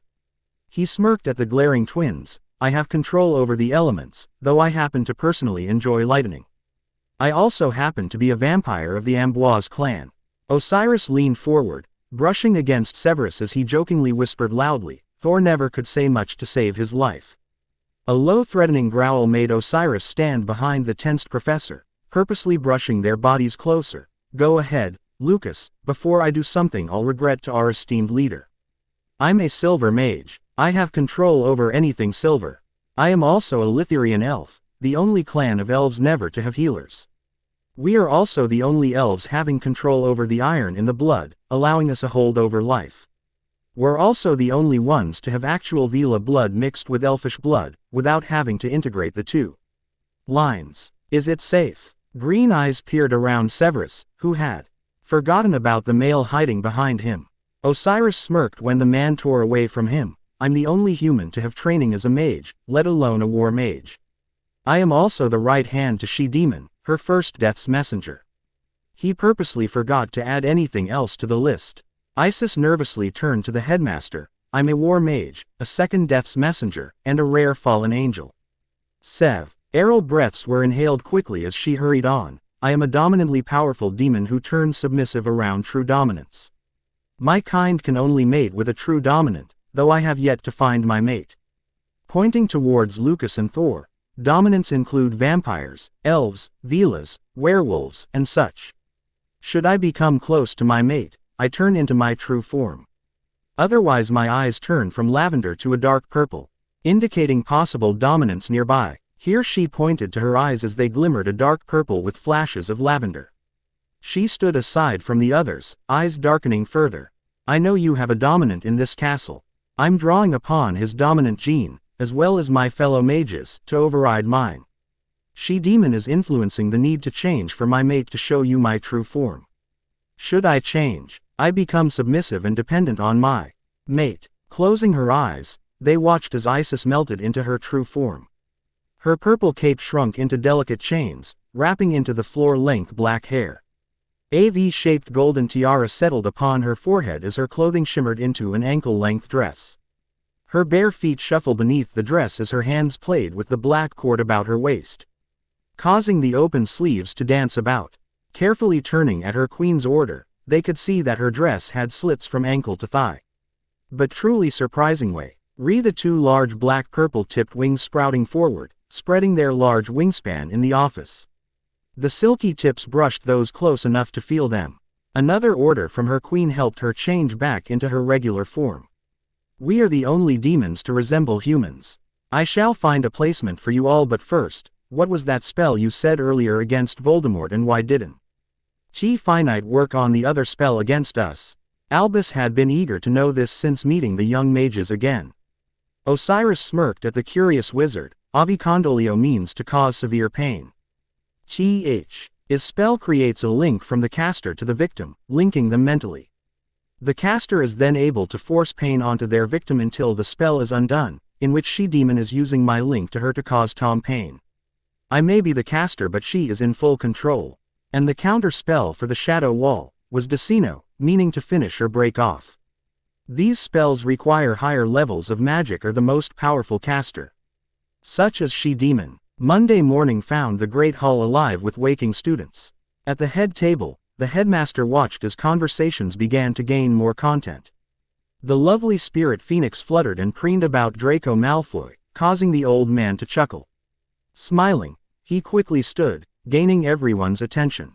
Good morning, students. Several growls could be heard from the few students yet to become early risers. The energetic headmaster could only add more brightness to his announcement. I have the pleasure in announcing the arrival of new staff members, as they were not able to arrive last night. Several of our professors have agreed to have assistances this year. Our new professors will be respected and obeyed. They are able to take house points as well as give. But I must emphasize the need to be careful around them, for they are mages.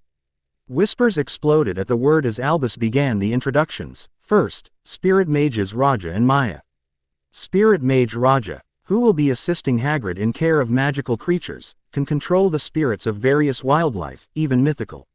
Spirit Mage Maya, who will be assisting Professor Sprout in herbology, can control various plants as well as communicate with the dead. Two identical figures in hooded emerald capes pushed through the doors. Upon reaching the head table they turned to face the crowd, shoving the capes aside. Most of the males began drooling at the sight of identical auburn-haired females. Both women snickered as warm golden eyes gleamed. They allowed the roving eyes to stare at the pale skin wrapped in simple emerald, floor-length dresses, while soft hide slippers of a darker shade peeked from beneath. Twin golden cords graced their waists as open sleeves connected at the shoulders and thin wrists. Pretending to be uncaring of the drooling males, both twins split ways to stand at either end of the head table as the headmaster announced the next mage, who had gracefully glided inside the Great Hall. Second, Silver Mage Lucas. He will be helping Professor Binns in history class. Silver Mage Lucas has control over all silver objects as well as the iron in our blood. He is also a Lithurian elf. The dark gray cape was shoved aside, allowing the girls to all sigh at the elf. Comfortably dressed in various shades of gray, the elf bowed deeply to the students. I see. Blue eyes twinkled at the swooning females as a single hand shoved the long locks of whitish blonde hair aside as he strode to Raj's side, sharing amused looks with the female mage. Albus merrily laughed at his students. Next, Elemental Mage Thor. Elemental Mage Thor will be assisting Madame Pomfrey in the hospital wing and Professor McGonagall in Transfiguration. Elemental Mage Thor is part of the Amboise clan. The next male gracefully stalked to the head table, tossing back a midnight blue cape. With a twirl, spiraling out his cape, he faced the speechless students. Every female felt they would drop in a dead faint. The dark honey blonde smiled, flashing his fangs all the while revealing he was a vampire. Dancing dark brown eyes glittered in tightly controlled amusement as the dragon-hide boots stormed to Maya's side. The muscles bunched beneath the tightly fitted dark blue outfit, causing even louder sighs of pure adoration and desire. From those sounds, my friends, I'm quite glad we refused to allow Isis here. Despite the werewolf being here, she would cause everyone to faint or longingly stare at her for being a fallen angel. Just remember, Osiris, you're the last one to be called. You put the meaning into dark sin. Osiris snorted at the mental laughter, not really caring about his looks. He waited as the headmaster announced his arrival. Lastly, we have 2 war mages. Though one of them could not make it. She is War Mage Isis. She is from a race called Rare Fallen Angels. All purebloods froze at the name. They had heard about fallen angels but not rare fallen angels. She will be relieving Professor Lupin, in defense against the dark arts, during the full moon week of each month. Otherwise she will be residing in the Forbidden Forest, in which no one will enter without her guidance and my permission should they wish to learn more about her. But for now I would like to introduce the second mage, War Mage Osiris. He will be assisting Professor Snape in potions. Since both assistants are war mages, they have abilities in physical and weapon combat as well as dangerously high levels of magic. Albus thought it was prudent to explain to the Muggle-borns that war mages were quite dangerous, as well as to his other students who just may cause harm to themselves should they accidentally or purposely upset the mages. Osiris stormed in, allowing his black cape to bellow around his frame. The comfortably loose dark clothing clung to him in the invisible breeze. Everyone had frozen, almost believing that Harry Potter had arrived, but the non-appearance of the famous Scar said otherwise. As well as his age. Brilliant emerald eyes glowed with power as the long raven hair was pulled back at the nape. His dragon-hide boots distinctly tapped out an aura of danger. His tall broad frame caused quite a few males to drool alongside the females. Severus sneered at the thought of being guilt-tripped into sharing his classroom. There could be no way a war mage knew anything of potions or the art in making them. But the slamming of doors interrupted his musings. Minister Cornelius Fudge and 3 Aurors suddenly stormed the great hall, sneering at those inside. Headmaster Dumbledore. Ah, Fudge, how pleasant of you to stop by to greet our new professors. The man sneered at the 5 assistants, who simply stared back in unnerving gazes causing Minister to slightly falter before catching himself. I'm not here for them, though it would be nice to see that thing, he points to Remus Lupin, leave his teaching position. I assure you, Fudge, that Professor Lupin has yet nor will he cause harm to anyone. We have someone who will be helping him in class, especially during full moons, as well as Professor Snape preparing the Wolfsbane potion. But how can I help you? I may not prove it, but I know you are in constant contact with one Sirius Black. I am here to present to you an order of clearance. One of the Death Eaters caught days ago was, indeed, Peter Pettigrew.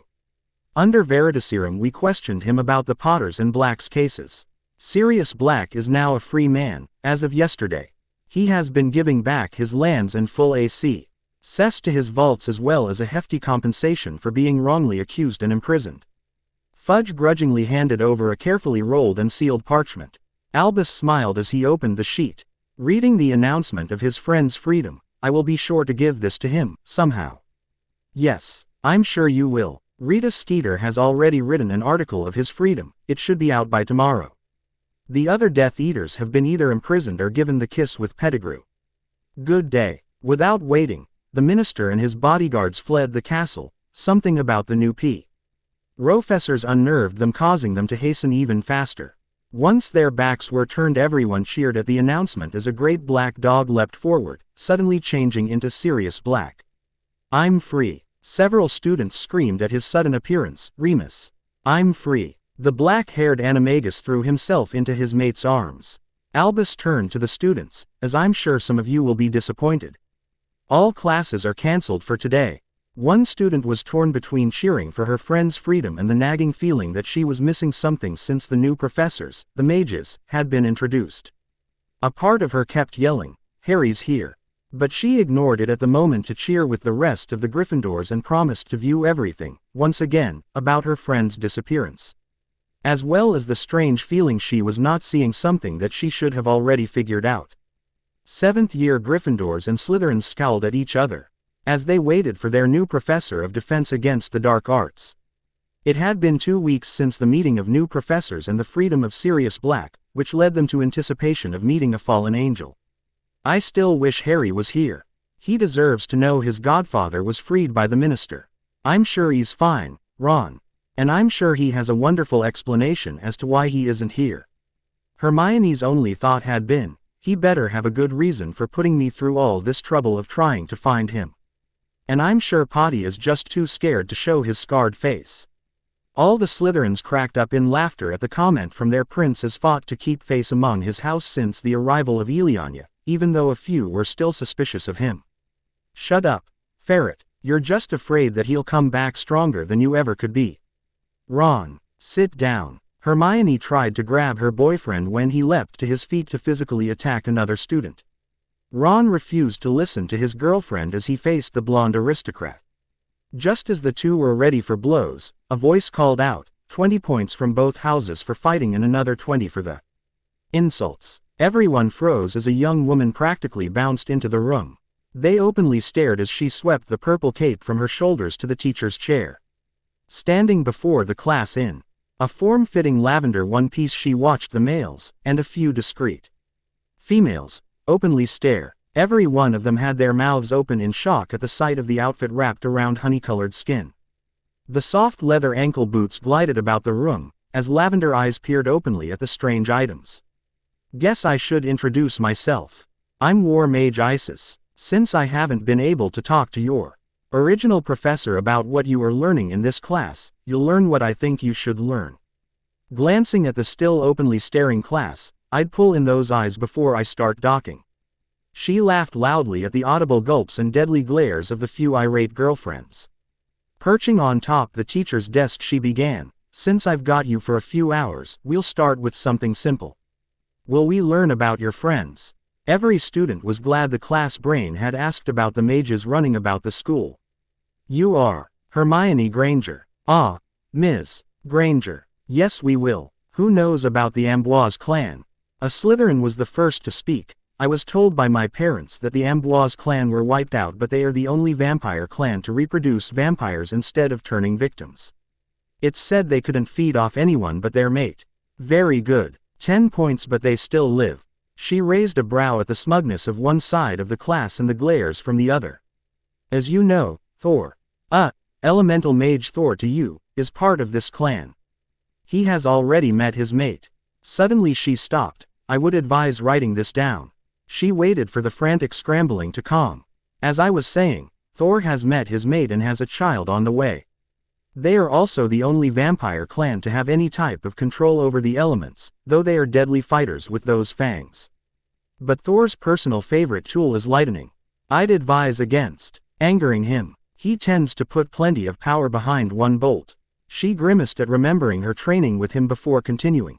"Unlike other vampires, Amboise vampires only take a pint of blood once a month. Takes that long to cycle through their entire system. They normally like to have blood from donators then killing. Usually from demons, since demonic blood is very potent and powerful, lasts for about 2 months. Once marked, their mate will have unlimited blood supply, unless it's Anyo. They're vampire in which donors are frequent. They are also immortal. They can only die by someone of my blood. They are truly dangerous should they go months without feeding and can only be weakened by bullets or stakes. She waited before asking another question since most of the class were between feeling ill and frantically writing, "Who knows about Lithurians?" This time a shy Gryffindor spoke. "Lithurians are a rare race of elves. My grandmother told me that they are the only elves that cannot heal but can kill with a single thought." 10 points. Lithurians are a rare race of elves. It is known that elves have healing capabilities, therefore they are better healers, but the Lithurians have never had healers from their bloodlines. They are also the only elves to have true elfish and Vela blood integrated together. Should a Lithurian reproduce, the last odd number of children, or the first only child, will become a full-blooded Vela. And trust me when I say it is common. This race is the only ones with the ability over iron in the bloodstream, in which they can control by mind. Untreated wounds can weaken them since they cannot heal. Elves have naturally long lives, normally in battle or the end of their long lives. Their mates are usually elves. They can be gentle creatures but quite ruthless in protecting their lives, mates, and land. How do they choose their mates? Most creatures choose by an intoxicating scent, others by strength. The Amboise clan, for example, must pick someone strong enough to bear vampiric children and handle the roughness in bed, usually a demon or another vampire. Several students flushed at her statement, but they are very good in bed if you are into that. She brightly smiled as the flushes turned an even brighter red. What about the twins? She snickered at the sudden change. The spirit mages Raja and Maya are what they said. They're true spirits, or ghosts if you wish, with the ability to become tangible. Maya has an ability to see life's thread of any living thing.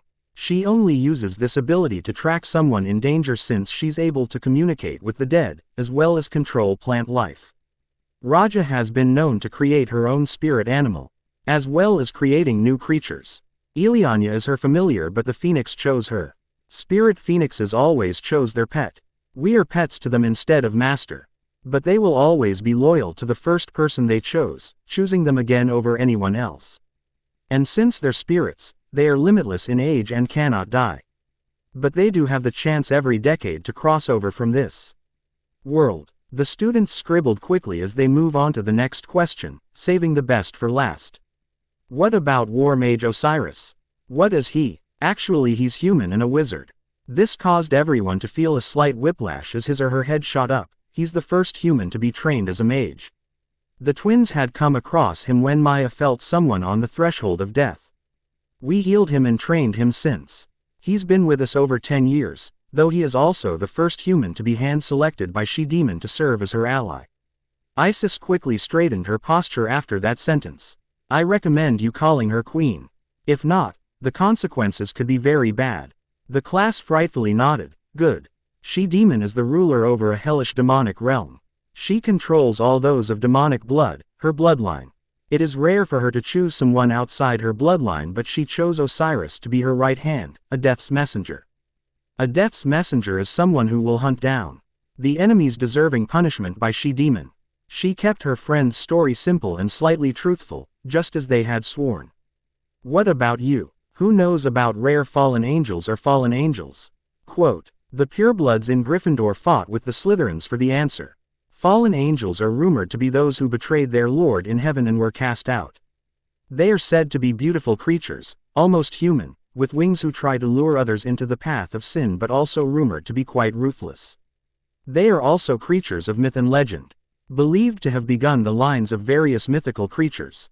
Fallen angels have also been known to provide the rarest ingredients for the most powerful potions, their wings and blood.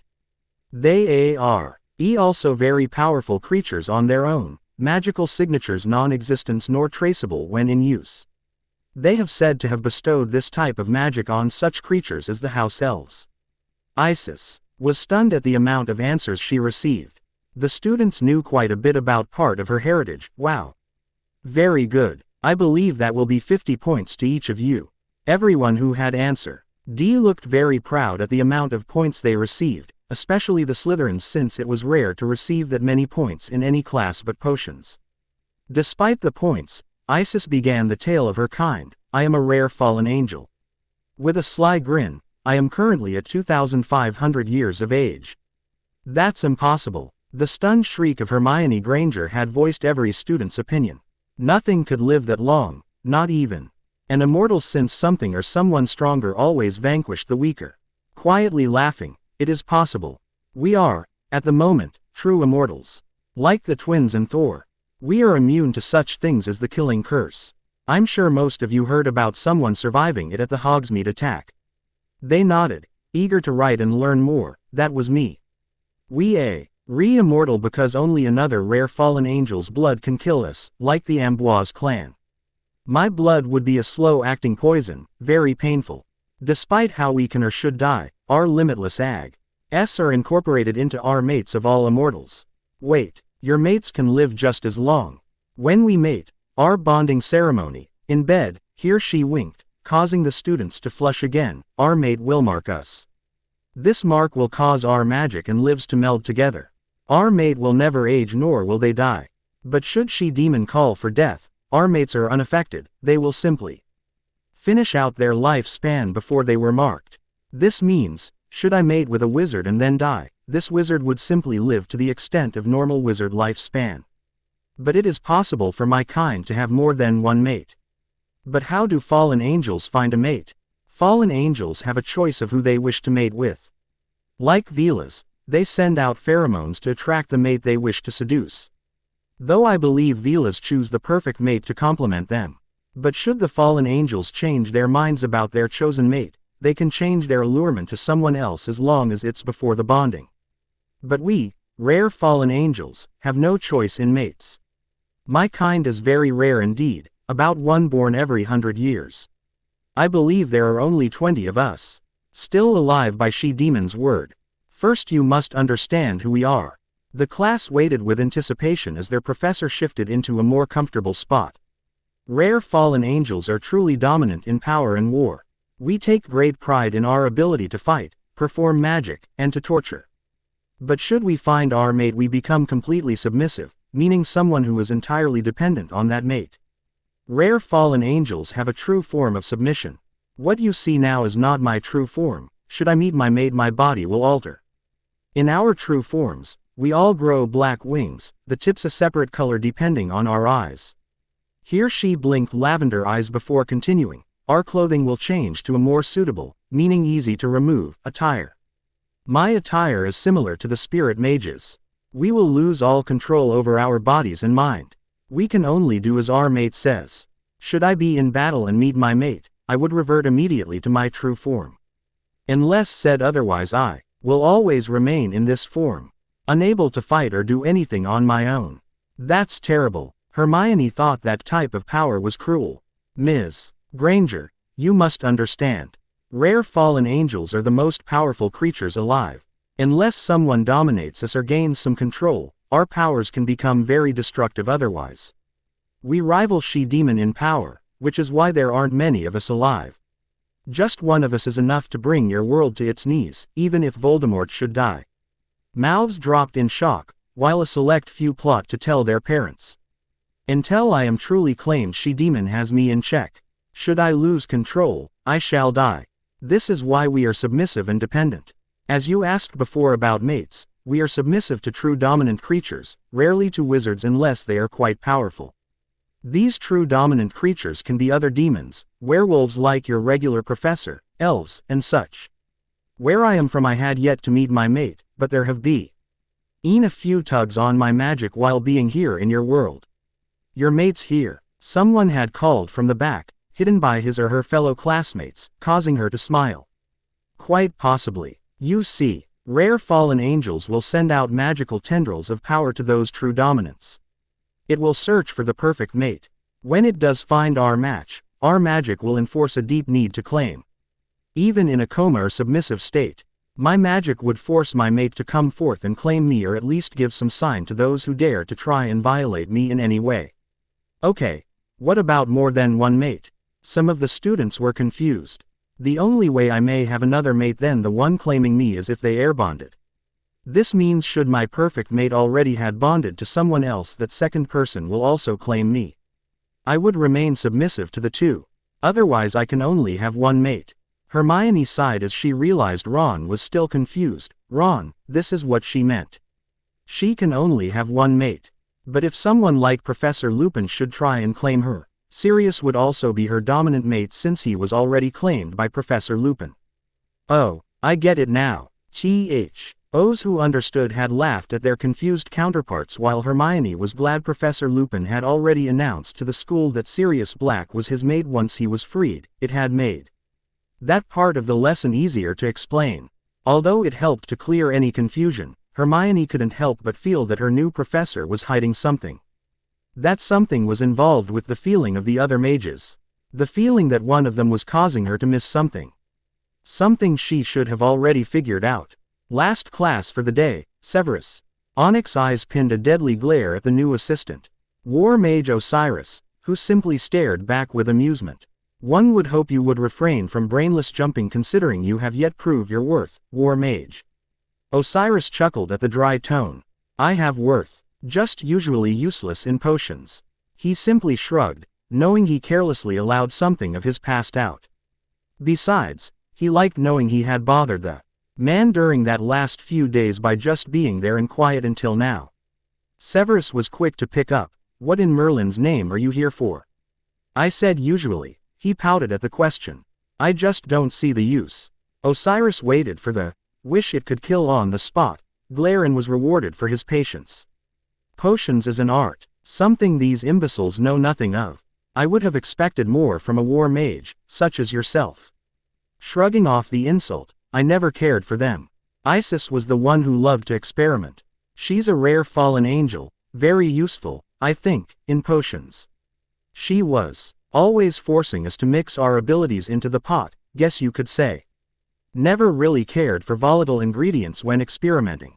Severus groaned in defeat, hands clutched at closed eyes, bow. Die tensed as he tried to control his willful need to strangle the man. He couldn't believe Albus dared to hang a worthless mage onto him, especially one with little care for potions. Ears tuned into every movement the male made when Severus felt sudden warmth against his side. Jerking his head up to see amused green eyes, what do you think you're doing? Stop hissing so much, Severus. One would think you're part snake. Ought to save it for the bedroom, best place for such noise. Osiris mentally chuckled, keeping his face carefully blank when Severus whirled on him in absolute shock. He turned his attention to the smoking cauldron while allowing the professor time to recollect himself. What's in this? Severus had frozen in shock at the blunt bedroom remark. If he wasn't mistaken he have swore the mage had meant something by it. Thankfully, Osiris had turned away for the moment. Grating out between clamped teeth, Wolfsbane. I prepared it for this week for a fellow professor. You should know him. Ah, yes, Remus Lupin. Werewolf once a month. Too bad he already has a mate. Osiris had yet to remove his body from touching the professor's. And he knew Severus refused to back away without reasonable cause. Which wouldn't make it look like running. Could become permanent. Isis has been going on about reinventing a potion for werewolves for months. Hasn't been able to find the right ingredients or a willing participant. A dark gaze fell on the inspecting mage, curious as to know more but cautious to wait. I suspect you should be ready for class. I do not need our child to deal with again, nor do I need my things misplaced by your constant moving. You should talk to Isis about this. She would love to help. By the way, stop hissing. Your voice is going a tad too deep to keep me sane. I wouldn't want your students walking into something they shouldn't see. Osiris could hear the approaching feet nearing the classroom, but he couldn't resist one more remark. When Severus stared at him with pure shock and uncertainty. This time he dropped his voice to a whisper, close your mouth before they arrive. Wouldn't do to see. The great sarcastic potion master Ingder having me try closing it in a very inappropriate way. Osiris could barely contain his laughter as a glowering Severus readied himself to rip into his assistant. But a trickling of students had just begun to arrive, talking excitedly about their previous class and professor. Stepping in front of a floundering professor, Osiris quickly gained everyone's attention. I take it you had a great class with Isis. Nods echoed from rivaling Gryffindors and Slytherins. Isis was a little scared that you wouldn't like her class. She has never taught anyone. With one exception, me. Seeing the questioning looks and the penetrating deadly glare from behind, he hurried forward. Next class, ask about her training me. It's along your class theories. But I think someone is a little upset with me. Snarling. 10 points from Gryffindor for edging on a new professor. War Mage, I insist you sit with the Slytherins to assist them. Remus. What's wrong? Remus Lupin glanced up from the crowded desk to eye his concerned mate. Sirius Black. It's fine, Sirius. I've been going over the essays War Mage Isis had assigned during her week with the class. Ex-con Sirius Black watched his tawny eye. D-mate shuffle some of the papers around. He had watched his mate over the past few days become unbearable at times. Usually those times Sirius could had sworn there was no reason for Remus to feel threatened. Nor could he understand why Remus was feeling very overprotective of Sirius and their surroundings. Remus, I don't believe you. For the past few days you've changed in personality completely. At times I just don't understand. Sighing, Remus laid his head down on the desk. He had known something was wrong but couldn't place it. For some odd reason he had hoped something would show in the classes his replacement had taught. He had yet to find it. All he knew was that the wolf in him was becoming more unbearable each day, wanting to be freed. He was forcing himself to remain passive hen dealing with his mate when the wolf wanted to dominate over its submissive. Remus. A warm hand caressed the tensed back as the wolf in him went insane at the sudden inhaling of a desired scent. Remus knew Sirius all too well. This scent was not his. I'm sorry, Sirius. It's the wolf. What do you mean? I thought we were controlling him. Dark eyes met with tawny eyes. Sirius could see the Errol glint threatening to overcome the man. Remus. I don't know. The wolf wants control. There's a scent driving it insane with domination. It's as if there's a submissive just waiting to be claimed and it's what the wolf wants. I know your scent well. I still want you, even the wolf wants you. But, Sirius had always feared that the wolf never really wanted him, even when he was claimed. But he couldn't leave Remus, not ever. There's just something, that particular scent and tugging at my magic. I don't know what it is yet. Not one of the professors can explain, especially Severus. Even Albus refused to help me. I can't pin down any of the mages. War Mage Isis has never been seen by anyone but the students during class. The professors have been waiting to meet her but only Albus and Severus have met her. Sirius dragged his mate into a loving embrace, nuzzling the pale throat. I'm sure we'll find out. That's why I'm searching these essays. Don't ask but there's a feeling that say they'll explain. Remus pulled away to shuffle through more papers. He was slightly surprised when his mate grabbed a handful. Careful, Sirius. I don't think she's even looked at them yet. Sheepishly, Sirius grinned in response. Sorry about that. Got a little carried away. A first in wanting to do homework or studying. Remus ignored the hey from his mate. Hey, Remus. Here, it's Hermione's. Sirius handed over a single parchment to the anxious werewolf. Rare Fallen Angels. Both males shrugged, reading the long essay. Leave it to Hermione to fully research something.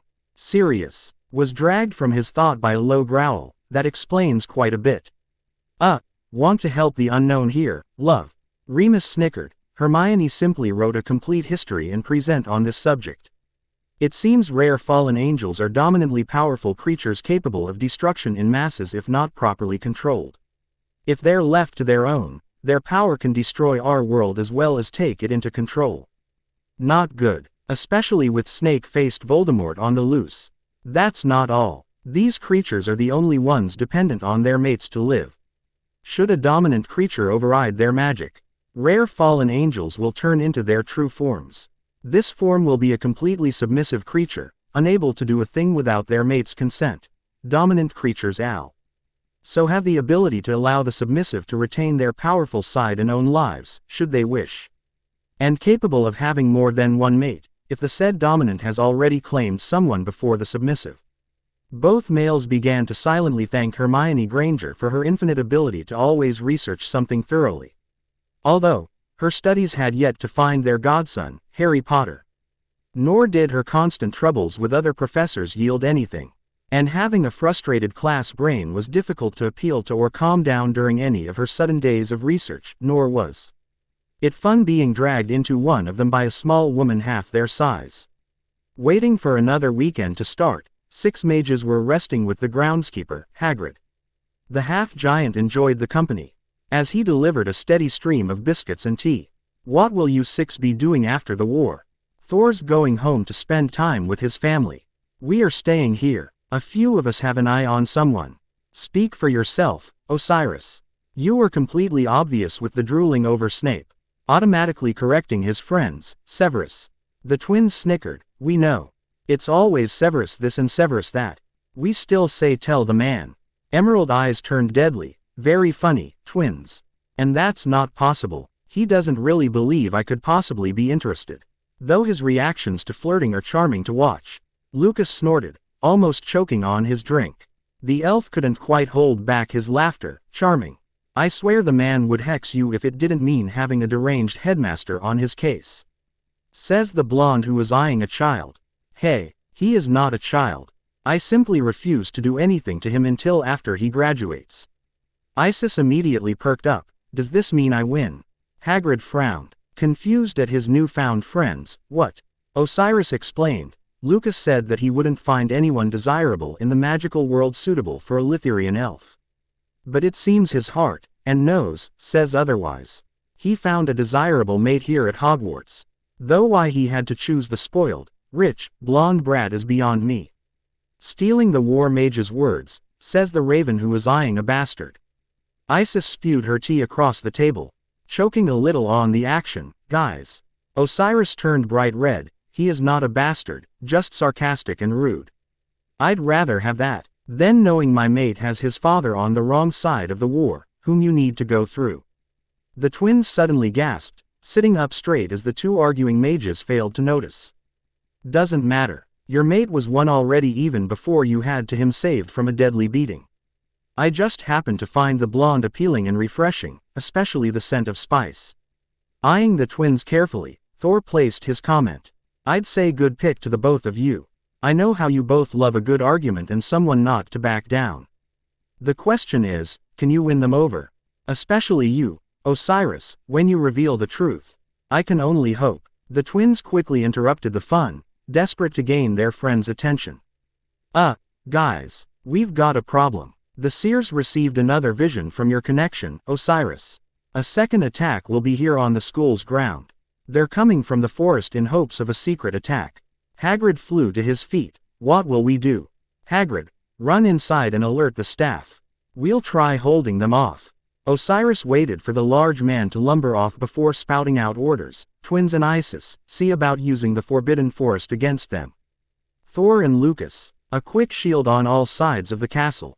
I want any and all surprises to only come through the forest. This way we will be able to defend easily. 6 figures swiftly blended into the shadows, waiting for the supposed surprise attack. Through constant training, they were able to keep a part of their minds on holding fort while calling forth their expertise. 6 hands glowed brightly as the air became heavy with the feel of powerful magic. Isis simply stepped further from her teammates. As part of the demon bloodline, her bloodlust to fight was strong and usually uncontrollable. Her friends understood, especially when she suddenly went flying forward at nothing, tearing the shadows apart with her bare hands. Gracefully, each mage quickly met several Death Eaters. Osiris refused to use his magic just yet as he tried his best in evading the flying hexes. He knew the Death Eaters mainly used their wands and magic to fight. They were less likely to know how to fight against specially spelled weapons. Slashing a wickedly curved sword downwards, Osiris sliced through one Death Eater's protective shield. Smiling evilly at the downed figure, he merely danced away for the next one. A glance revealed the twins enjoying their time. Both sisters were holding hands, calmly entwining their magic as one. With this power they commanded the usually rebelling forest to attack. Shadowy creatures flew from trees and corners, tripping or shredding the enemy. Emerald glowing eyes glinted with amusement as the hexes and curses did nothing to stop them, especially the attacking trees and plants. Thor chuckled as he recognized the darker shadows as various creatures of the night. Uncaring to their defense, Thor ripped through any enemy dumb enough to try and get by. Calling upon the elements to help him, Thor enjoyed standing to one side as lightning seemed to rain down on unsuspecting victims. Unlike his friends, Lucas simply waited at the edge of the forest.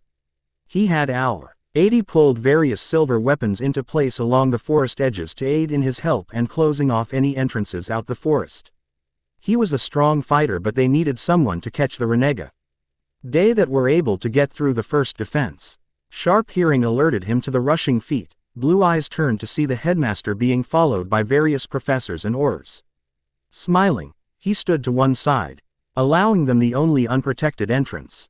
Company coming through. That's good. Voldemort's little warriors are starting to come in more numbers. The man's insane. He's forcing high S numbers to fall drastically with this attack. Who in the Queen's name would dare putting his entire force for one attack? She-Demon does not appreciate that, Thor. She simply enjoys seeing who turned against her. She's absolutely giddy with knowledge, and it makes me shudder to know this. Ouch. Isis never answered the mental scream. She had just been distracting at the feeling of losing control. Lavender eyes widened in fear. Her dominating will was failing to help her. She could feel the slight tingling of her true form when someone sent a very painful hex her way. A single hand braced her eyed as she tried to fight the change and to defend herself. But the distraction of a dominant creature and her warm spilling blood from the hexed wound wouldn't allow her to fight. Deep within the forest, waiting for his chance, the Dark Lord, Voldemort, watched the struggling woman. His children had proven their loyalty by sending owls to their parents about the new professor. He had learned the rare fallen angel had destructive powers. The children had also learned that war mage Isis was of demon blood, trained in deadly arts of combat, creative torturing, and all high levels of pure dark magic, especially demonic. Voldemort had planned this attack in hopes of gaining a new pet. And now he could almost believe she was his. Isis. Osiris struggled to reach the demon's side. Green eyes could see his friend in pain. He knew something was wrong when she failed to answer his call. Isis tried to fight back, but despite the continuous failing, she was able to force up a small protective shield from advancing enemies. A shudder of dread made her instincts flare in disarray. She knew her mate was here, for her body was changing rapidly into its submissive state, but there was a dread of pure evil enveloping her senses. This evil was delighting her queen and scaring her. She had just found the taste of she-demon's power in the man Isis was sworn to defeat. Get to Isis. She's fallen into her submissive state. Osiris. He's here. Osiris swore loudly as he began to realize that Voldemort had arrived. This was not good. With Isis in her current state and no knowledge of who her mate was, Voldemort could possibly control her, and the wizardry world would definitely fall if she-demon did not have the demon woman killed. Get to her now. Glowing red eyes watched as his followers dged their way closer to the fallen woman, prostrated on her knees, head bowed. He could see the bleeding ragged wound on her side. The power she had bleed in her fighting and shielding made him excited to control it. Black wings fell forward in an attempt to shield Isis as her empty mind waited for her claiming. Sightless lavender eyes glowed in anticipation as the battle grew in desperation. Our magical shield was beginning to fail without her dominant will. Thor, we need a light show. The deadlier, the better. What about the others? They aren't protective from my elements. Twins and Lucas, form a quick barrier. You have 1 minute. 3 voices called back as one, only need 1 second. Albus started as silvery shadows began to wrap around him and his fellow allies. Confused, he quickly glanced about, finally seeing the fallen Isis. Understanding, old blue eyes twinkled in delight as sudden bright flashes of light streaked through the forest. Thor stood still, calling all his energy into a deadly lightning shower. His eyes began glowing brightly with power as the bolts flared on contact, surrounding his fallen teammate. A small part of his mind could feel Osiris sneaking forward among the dark shadows. A sudden childish feeling caused him to smirk as he called forth every possible element to lend their power into the shower. Voldemort cried out in anger as several white streaks slammed painfully into his body. Not one of his followers were able to grab the woman without screaming in pain from the deadly shower. Growling loudly, he had no choice but to flee.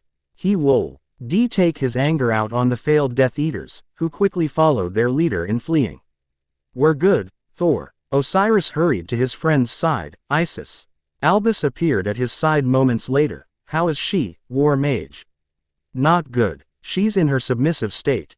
Her mate was here. Green eyes glanced about to see the fleeing enemy, and still here since the enemy have already disappeared. She's also wounded. Who's the mate? Osiris glared at the highly energetic vampire. What? I had an overload of power for that light show. Heavily sighing with a shake of his head, take the twins. Lucas and I will take Isis to the infirmary. She should be fine. You need to lose some of that power before it builds up like last time. The vampire snorted. Don't worry, boss. Thor grinned at the darkening of a deadly, icy, green glare. I promise I won't destroy the castle or its grounds like before. Don't ask. Lucas saw the questioning looks as he helped push back the large wings. Osiris carefully lifted the demon, knowing her wings would be protected by Lucas. Madame Pomfrey shrieked at the sight of injured patients. I swear no one takes care of themselves. Several flushed in embarrassment. Don't worry, Madame Pomfrey. I simply need the strongest healing potion you have. I can't lay Isis down with her wings in the way. Oh, the poor dear. What happened to her? Her mate appeared during the battle, distracting her. She had no choice but to change forms and was attacked by a hex. She won't change back until her mate says. Madame Pomfrey clucked her tongue as she handed Ove a small vial before turning to her other patients. Lucas carefully cleaned the wound with a warm cloth, spelled by a thoughtful headmaster. Isis never flinched as her wound was cleaned, doused with a potion, and healed. Now what do we do? She's catatonic. Osiris opened his mouth to speak when a steady low growl suddenly grew in volume. Remus. Sirius jumped at the vibrating sound from his mate. He could see the wolf fighting to be free to claim a submissive. You guys should, move far away. The wolf doesn't look too happy. And we found a winner. Lucas could barely contain he childish laughter as Osiris glared at him, darkly. Great. As if the mangy mutt wasn't enough for the werewolf. Hopefully, she'll be able to muzzle the mutt. I resent that, Snape. Sirius was ready to step forward, even as the growls grew louder and deeper. Guys, Lucas was steadily moving backwards, suddenly not caring he was a mage when dealing with werewolves and their mates. I think it's safe to say we can leave now. Remus could feel the wolf threatening to break free as an intoxicating scent of smoky pine needles warped his senses. He could feel his throat vibrating with a RNING growl as tawny eyes glared at the invading figures. His other mate was trying to push the others aside, succeeding as everyone began moving away from the catatonic female. Sirius stared wide-eyed at his mate when a rough hand grasped one of his in a painful hold, yanking him towards Isis. With a growl, Remus commanded his submissive, follow. Dragging his mate out the hospital wing, Remus trailed his way to his rooms. Remus. Waiting to growl out the password to his rooms, Remus practically threw his mate inside and dragged in a second mate. She's ours. Remus, what's this about? Tawny eyes flashed as the wolf rejoiced at the ability to claim a new mate. Harshly, the werewolf yanked Sirius close for a harsh kiss. You read the essay. Pulling the now unresisting man to their new mate, she belongs to us now. The werewolf gently nuzzled the left side of her throat, encouraged by the strong scent residing there. Sirius smirked at the action, knowing his mate had found the spot for a claiming mark. Gently, he pulled the two closer to the bedroom. Remus. The loud growl caused two figures to shiver as they all tumbled onto the large bed. We share, love. Moments later, a loud satisfied howl caused 5 friends to shiver. Guess that's one down. Drunken laughter followed the comment. Leaves the twins and Thor out. They already expressed a no desirable mate, well at least the twins do. Shut it, Lucas, or else you'll be waking up at the bottom of a lake covered in seaweed. Lucas fell from his perch in uncontrollable laughter. Osiris peered over the couch's arm to look, might do him some good. The twins snickered, it would do the both of you good. You know full well drinking wine made by demons is not safe. But it's very tasty. Oh, stop whining, Lucas. Osiris was the next to fall to uncontrollable laughter. I think they've lost it, girls. It's your fault, Thor. Said vampire held up his hands in surrender. What did I do? For every step by the advancing twins, he stepped back. You just had to open a case of demon spirits. Didn't you? Hey, those two could use a boost. Isis found herself with a mate, well too. They have yet to make their move. What's that supposed to mean? Thor. Two drunken voices called from the floor, still trembling with laughter. Think about it, Lucas. You and Osiris have been eyeing those two males since we arrived. Least I've liked my longer. But the vision of two blondes is quite satisfying. Osiris. The war mage snickered at the four staring at him. Even hidden in the shadows, two invading figures fought to keep their laughter in check. What? I didn't fully describe the fantasy. Just stated it. Emerald eyes pinned a blushing elf. What do you see in the prat? He sees a spoiled, rich, sarcastically rude blonde. I still swear Lucas can only attract blondes. Shut it. A wobbly thrown pillow collided with Thor's smirking face. I'm not the only one. Osiris just had to be attracted to a rude, unmannered, sarcastic bastard. Subject change. Everyone laughed at the unbalanced leader. What do we know? But none would argue once the male tried to stay within a business attire, even if he was still wobbly from drinking. Guess we hit too close to home. But it seems someone found out their little heir won't join. We've been told that your lovely enemy has sent orders to change the mind of one Draco Malfoy. He's not lovely or mine. Neither is Malfoy. Osiris pouted, even though Voldemort was technically his enemy. Snickering, Lucas piped up, hopefully, he'd be mine in that case. But he does have Ileana on his side. She will do what she can. We should keep an eye on him. Meaning you will. But he's not the only one. Severus Snape is back to being number one on the hit list. He's to be taken dead or alive to Voldemort. Sadistic bastard. Was that for the scaly one or the potion master? Severus always was a bastard ever since I can remember. He's already survived one beating for being a traitor. Let's just hope he'll accept the help. From the shadows, two figures glanced at each other with evil smirks before gliding forward, minds whirling with what they had heard. Lucas and Osiris yelped in surprise, falling to the floor, once again, in a drunken tumble, drinking on a school night, professors. Both males groaned at the cheerful tone. Hello. They. Our friends snickered as they rose to their feet. We'll bid you, gentlemen, a good night. Thor still has some energy to release and we'd like to communicate with the council.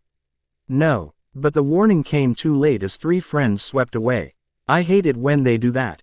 The two Slytherins shared a look while faced with a drunken pair. What were you six talking about? Eyes widened at the question. Two pairs of hands dragged the drunken pair from the floor. Let's go. Where we going now? Unlike what you possibly think, I do not share my quarters with everybody. Draco's head boy, Silver Mage Lucas will be staying with him. While you, War Mage Osiris, will stay here for now. With those final words, the two mages gave into their drunken darkness willingly. Neither wanted to remain awake, since both had a nasty habit of spilling things. But it was a weakness, drinking demon spirits, that both mages thoroughly enjoyed. Just not the consequences later. Stretching languidly, Remus glanced to his side at the feeling of a soft body. Tawny eyes glinted in possessiveness at the sight of a sleeping Isis, curled between two bodies. He looked over her to see an open-mouthed, snoring Sirius. Quietly, he leaned down to the sleeping woman. Nuzzling the vulnerable throat on his claiming mark, feral eyes caught the second bite mark on her right shoulder. Isis softly moved beneath the slow touch. Sirius mumbled as the moving forced him awake. Morning, love. Still nuzzling against her throat. Morning, Sirius. Sleep well. Funny, love, funny. A large yawn broke through. Breakfast. A low murmur called out. Hungry. Both males chuckled at the lazily stretching female. Glad we had her hide those blasted wings. Don't fancy getting hit in the face with them this early. Summon a house elf, Sirius. Since you're out of bed and all. The dark glare sent Remus into a tumble of laughter. Upon sobering from the fit he turned to their submissive partner. Ours. She lightly moaned beneath the whispers fanning against the mating mark. We love you like this, but we still need the old Isis as well. Sirius grinned just before diving back into bed. Could always have a submissive in our rooms. She can remain dominant outside. Sleepy lavender eyes blinked in response as Isis stared up at both males. Twin growls swept the sleep away when both males dove forward, each desperate for another taste. As the awakened mates, breakfast cooled, a dark-haired potion master laid in wait, patiently, for his own bed mate to awaken. And his diligence was paid off when a pained moan announced Osiris rising. Lucas. Guys. Emerald eyes sleepily blinked open when a commanding husky tone caused him to freeze. I believe your friends have spent the night outside my rooms. Old still like to know how you entered a warded and password-protected area. Snape. Severus smirked at the frightened question. Pressing closer to half-naked war mage, Snape now. From what we rode last night it was Severus and few other choice words. Osiris whimpered at the deep purring and loosely roaming hands. I did wonder about a few things. Trying desperately to remain calm, losing that battle with the tensing of his body. The twins were able to manipulate the wards. The carved serpent was only too happy to help. We needed a place to hide. Parseltongue. Severus frowned. He knew only 2 people with that gift. But the small nod beneath him resolved that thought. Filing that puzzle piece away with the others for later thinking, he continued to torment the mage. What about the conversation? Osiris tensed even more, refusing to speak. He had never thought the man could be more evil than that moment. Severus fully enjoyed the frustrated sounds, especially when he pulled away from a warm bed and a wanting body. Breakfast. War mage. Lucas, himself, groaned loudly as he stumbled from a strange room. His mind flashed back to what had just happened. Warm and slightly fuzzy, Lucas had rolled over in a soft slippery bed to hit a firm obstacle. Fuzzy vision cleared with each blink as he took in stock of a lounging figure at his side. Wah, Osiris. A chuckle made the elf jerk back. I believe you and War Mage Osiris were left in our care. He's in good hands, I assure you. Icy blue eyes widened in recognition. Draco. The blonde Slytherin towered over the elf. Wrapping the elfin mage between straddling arms and legs, an evil smirk graced the aristocratic features. You seem quite recovered from a night of drinking, especially the drunken ramblings. Lucas the grace to blush as he struggled to remember half the things he had said. Draco refused to stop just yet. My head of house and I seemed to love what you had said, though I'm sure you all were just warming up. The others. Almost a whisper. Lucas tried to speak louder but the feeling and image of the male above him wouldn't allow it. He tried to clear his throat when Draco suddenly sat up. Instead of clearing his throat he gave a low growl. Draco smirked. He carefully shifted positions every few moments, watching those icy blue eyes flutter close in attempt of gaining control. Leaning close to the elf's ear, he lowered his voice. Hungry. Eyes flew open as Lucas stared up at an innocently smiling Draco. His mouth opened and closed in a failed attempt to speak. He could only draw out small squeaks of frustration, which amused the sitting blonde even more. Hands clutched at the slippery sheets in vain. Draco hummed softly as he dragged his body from its comfortable perch. Wrench. A low groan of protest from his chosen target. I'm sure breakfast is being served. He then sauntered away, leaving a very frustrated elf behind. Lucas shook his head. He could only hope Osiris was having a better morning than him. Then again, maybe not. Lucas just caught sight of snickering mages and one scowling war mage a few meters ahead of him as they waited. Albus smiled joyfully at sight of 2 very frustrated and angered mages, while 2 Slytherins were wearing smug smiles. Good morning, you 4. 2 twin snarls greeted him as a smug Draco flopped gracefully into his seat, surrounded by his friends.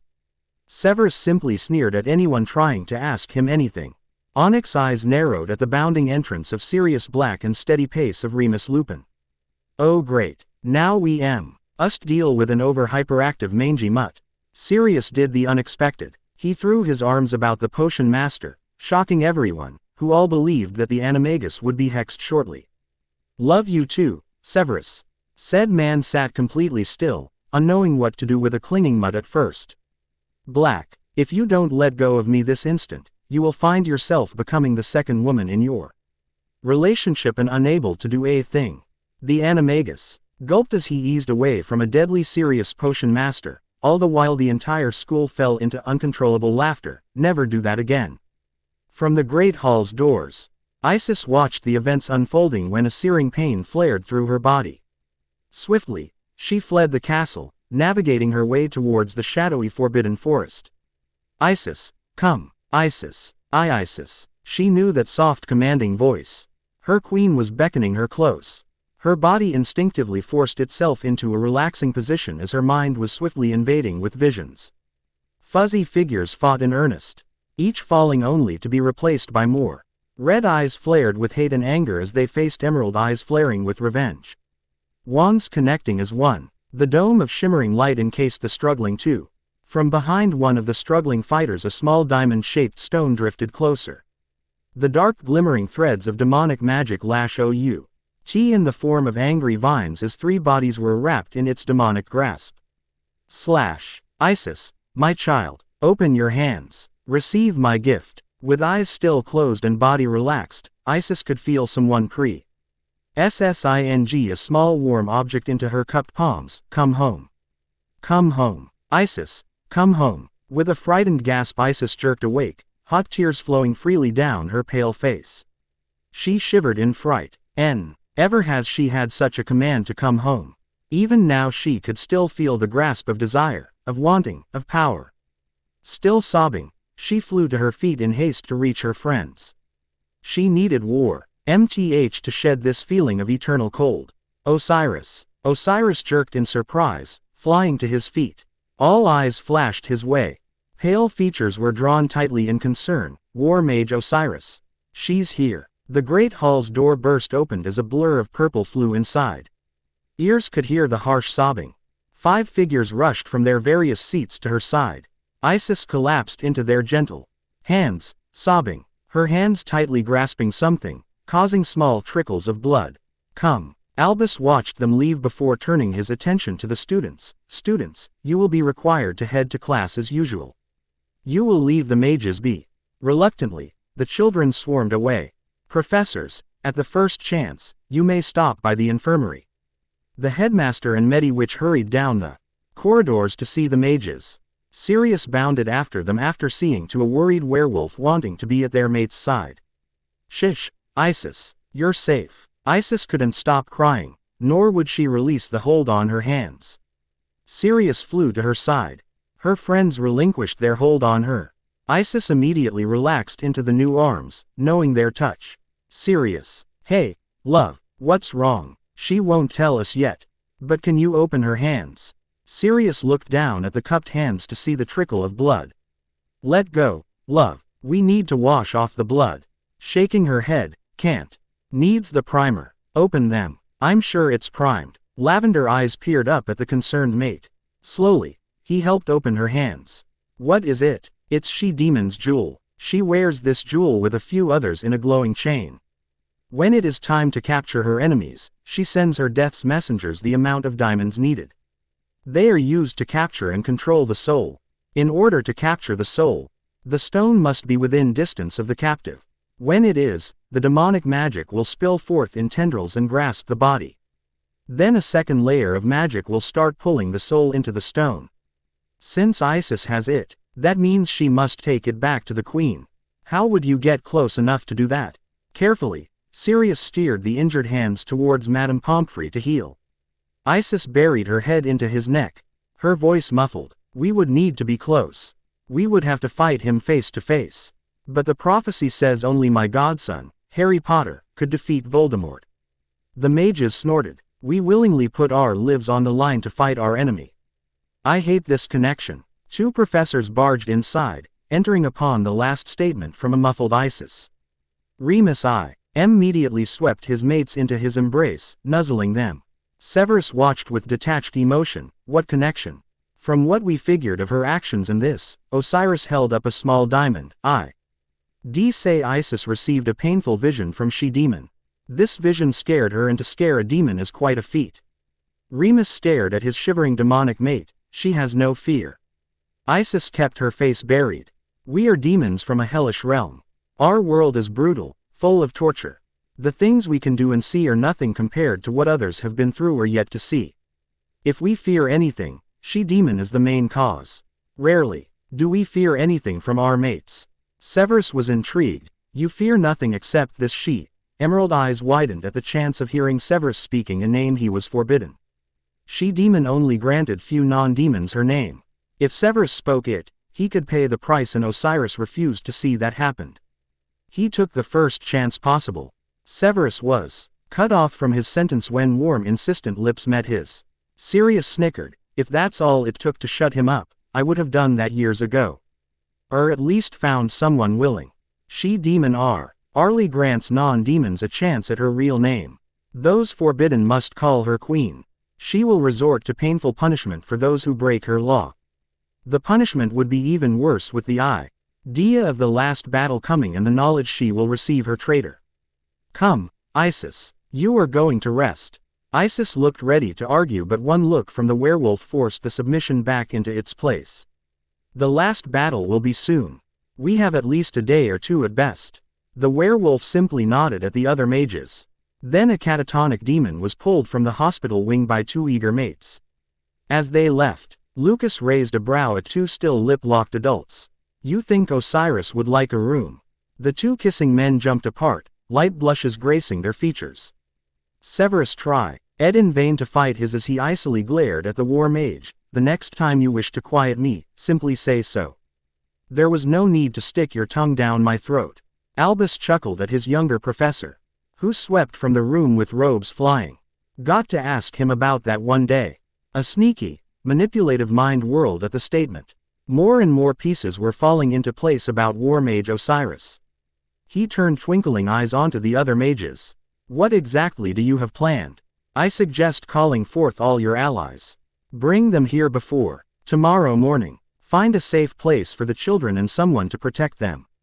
Just as a precaution, I don't believe the enemy will get far. Because Voldemort won't really be dead, I believe that the dark mark should still be in place. Shish. E-demon will be able to control the mark with his soul in her grasp. We can ask her permission for any innocent Death Eaters wanting to be free of the mark and have it removed. You know of this mark. Something nagged insistently in Albus' mind.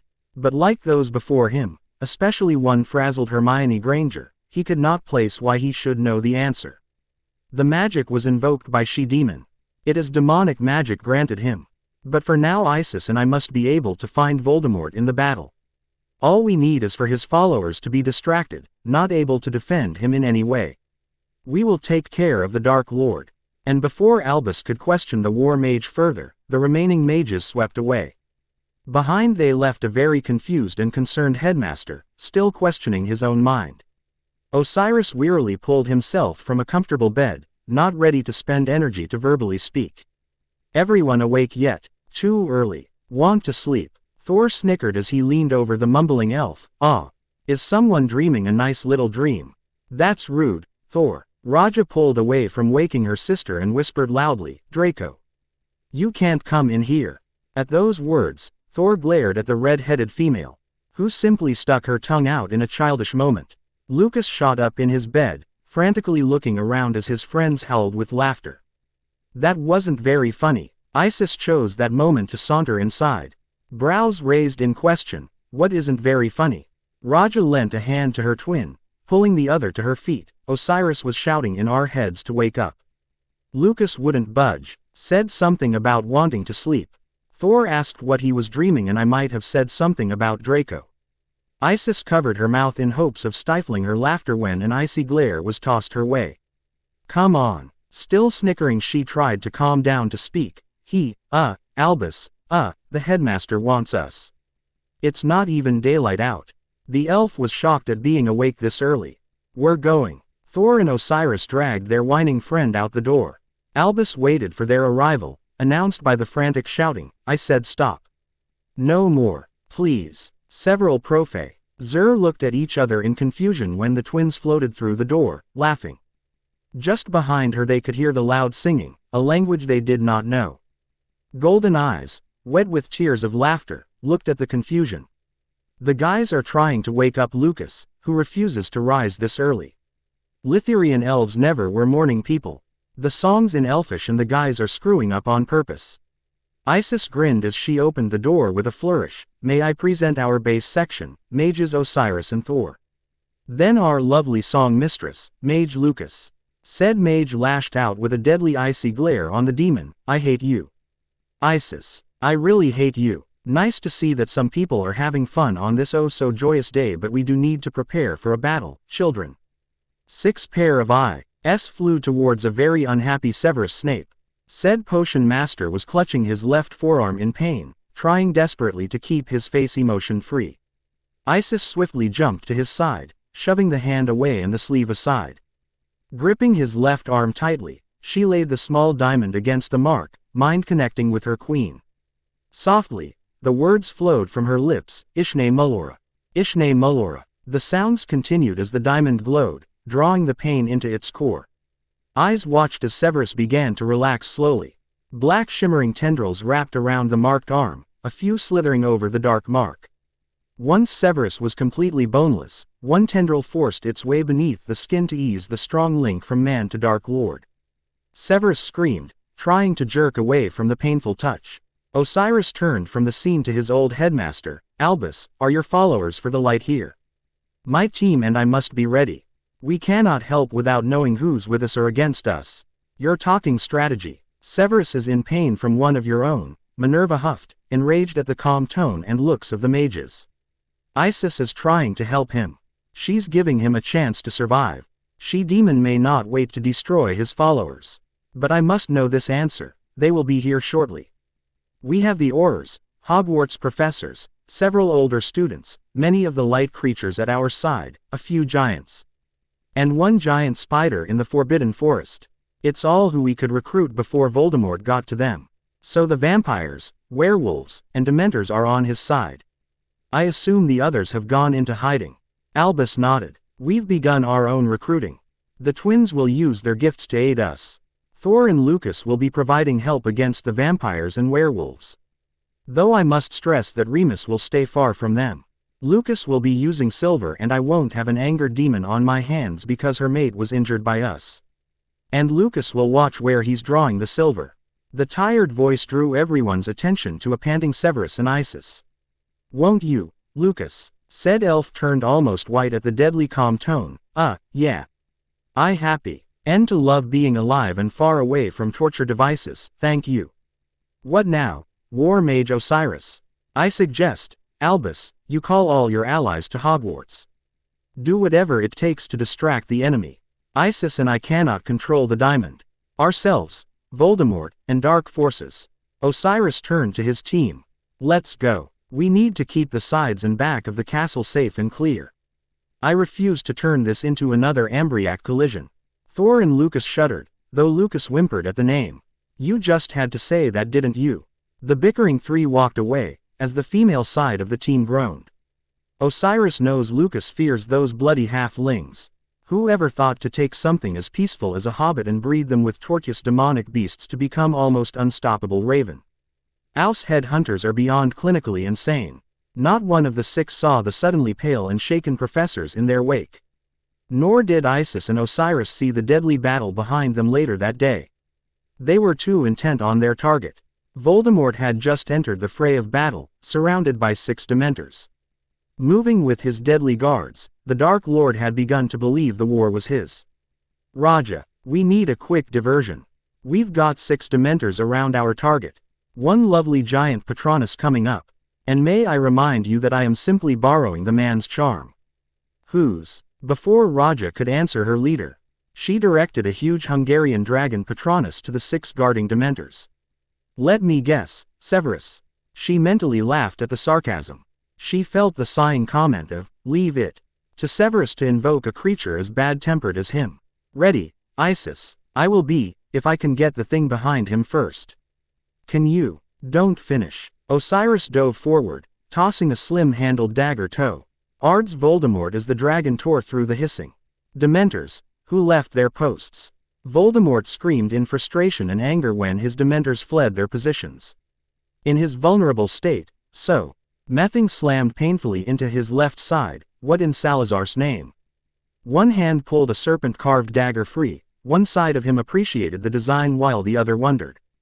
Guess it is true. Tom Riddle does bleed like any other half-blood. That got his attention, Osiris. Be ready. A very angered Dark Lord turned his wand on the War Mage. Red eyes flared in pure fury at the sight of a smug Osiris. You. Yes, me. But you always wished it was never me. Or at least you wished to always kill me once and be done with it, right Riddle? Who were to mock me? I am Lord Voldemort, mocking the man. Who are you to ask me? I am War Mage Osiris, Death's messenger. And I have a message for you from the fair she-demon. You broke the contract and for that your soul is hers. Voldemort raised his wand higher, a curse ready to spill forward to end the life of the mage. But something grabbed him from behind. What? Welcome to hell, Lord Voldemort. Emerald eyes watched as the black rills of demonic magic flowed forward for its target. The man caught inside them struggled, screaming as more magic tendrils swarmed inside his body, searching for its prize. Before you go, Riddle, I have a secret. Osiris stepped closer, allowing the tendrils to grab him in response. I am Harry Potter. Red eyes widened in horror as he stared at the male claiming to be Harry Potter. Just before his soul was taken, Voldemort felt the connection he always had with the Potter boy just as the famous scar reappeared on the man's face. It was then Voldemort realized that he had lost to his enemy once again. The demonic magic lashed out in power as the stone sucked the soul inside. Isis and Osiris flew back several feet. Osiris felt his body slam painfully onto the ground, in the middle of the battle fray. A sudden mental scream caused him to look for Isis. Isis. Along with his screaming, the Death Eaters fell as one, clutching their forearms in pain. The pained screams echoed through the early morning. With them unable to fight back, the light had no problems defeating the remaining enemy. Isis. This isn't funny. Remus jerked at the calling of his mate's name. Tawny eyes looked for the caller as well as his other mate. Sirius. Osiris raced for the last spot they had stood, search for Isis. We had a backlash of power and her mental link was shut down. But he knew that they would not find Isis. No matter how hard they searched, something said she had gone home. Welcome home, my child. Groaning, Isis forced her body to listen. The pain was intense but she would overcome it. Turning blank lavender eyes to the soft hissing tone, she fell to one knee. My lady, I have brought the gift you have asked for. War Mage Osiris and I have fulfilled our part of the assignment. In one hand, Isis held out the glowing diamond. A tiny clawed hand reached out to grasp it. Hissing softly, the regal demon ruler looked at her enemy. Tom Marvolo Riddle, you are no longer Lord Voldemort or the Dark Lord. Your reign has ended for eternity. Never shall you rise from my depths of hell. Never shall your followers ever worship you. Never will your name be feared. You no longer exist. Those who try to fight in your name have fallen and will always fall. I, she-demon Ishne Mullora, should be feared by you. Fiery eyes pinned the trembling child before her. The cold hissing tone melted in warmth. My sweet rare fallen angel. My lovely child, you have not forgotten your past. You have not forsaken your present. What is your wish from me, sweet angel? In reverence to the demon ruler, Isis had always reverted to her true form. Unlike the submission her mate required, she-demon allowed a small part of her submissive creatures their minds in her audience. Wrapping the large wings about her frame, my lady, I ask for nothing. I am but your servant. A clawed hand waved in a careless gesture when a deep voice called out, Isis. The demon angel turned in surprise, wings spread wide. Osiris. In full uniform and battle gear, the imposing black-caped war mage carefully glided forward. Upon reaching her side, Osiris dropped to his knees. His head bowed. My lady, you called for me. You both have served me well this day. I had expected to see this man by the solstice. You were months early. For this I shall grant you one wish each. Both mages knew having a wish granted by she-demon were rare and almost impossible to gain. They had many things they would love to have, especially Osiris. Isis fell back to her knees, bowing her head in respect to her ruler. My lady, I beg of you to allow me the chance to remain as your left hand. I still wish to serve as I live. Osiris followed Isis' lead, head also bowed deeply in respect, his voice as low and calm. My lady, we both wish to remain your death's messengers. To remain at your side as we believe in aiding your cause, whichever it may be. She-demon gracefully stood, her shimmering gown flowing against invisible air currents. Producing a single thread of magic, she hung the diamond near her throne. Then she laid both hands on their shoulders. Rarely did she give out wishes to grant, even rarer for someone to decline. Even with her fangs, her smile was warm. My children, you have done me great justice against my enemy. For this I shall grant you something. War Mage Osiris, should you gain the affection of the one you hunt. He has my permission to say my name without fear. I do wish to meet this young man of yours soon. That is my wish. Thank you, my lady.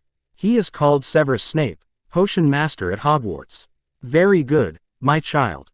I shall send with you a bag of the rarest ingredients to present as a bridle to my right hand. I will not lose my right hand to someone not willing to understand what you are. I even grant his access to his one dream to be free. Free of a certain burden I believe he still carries upon himself.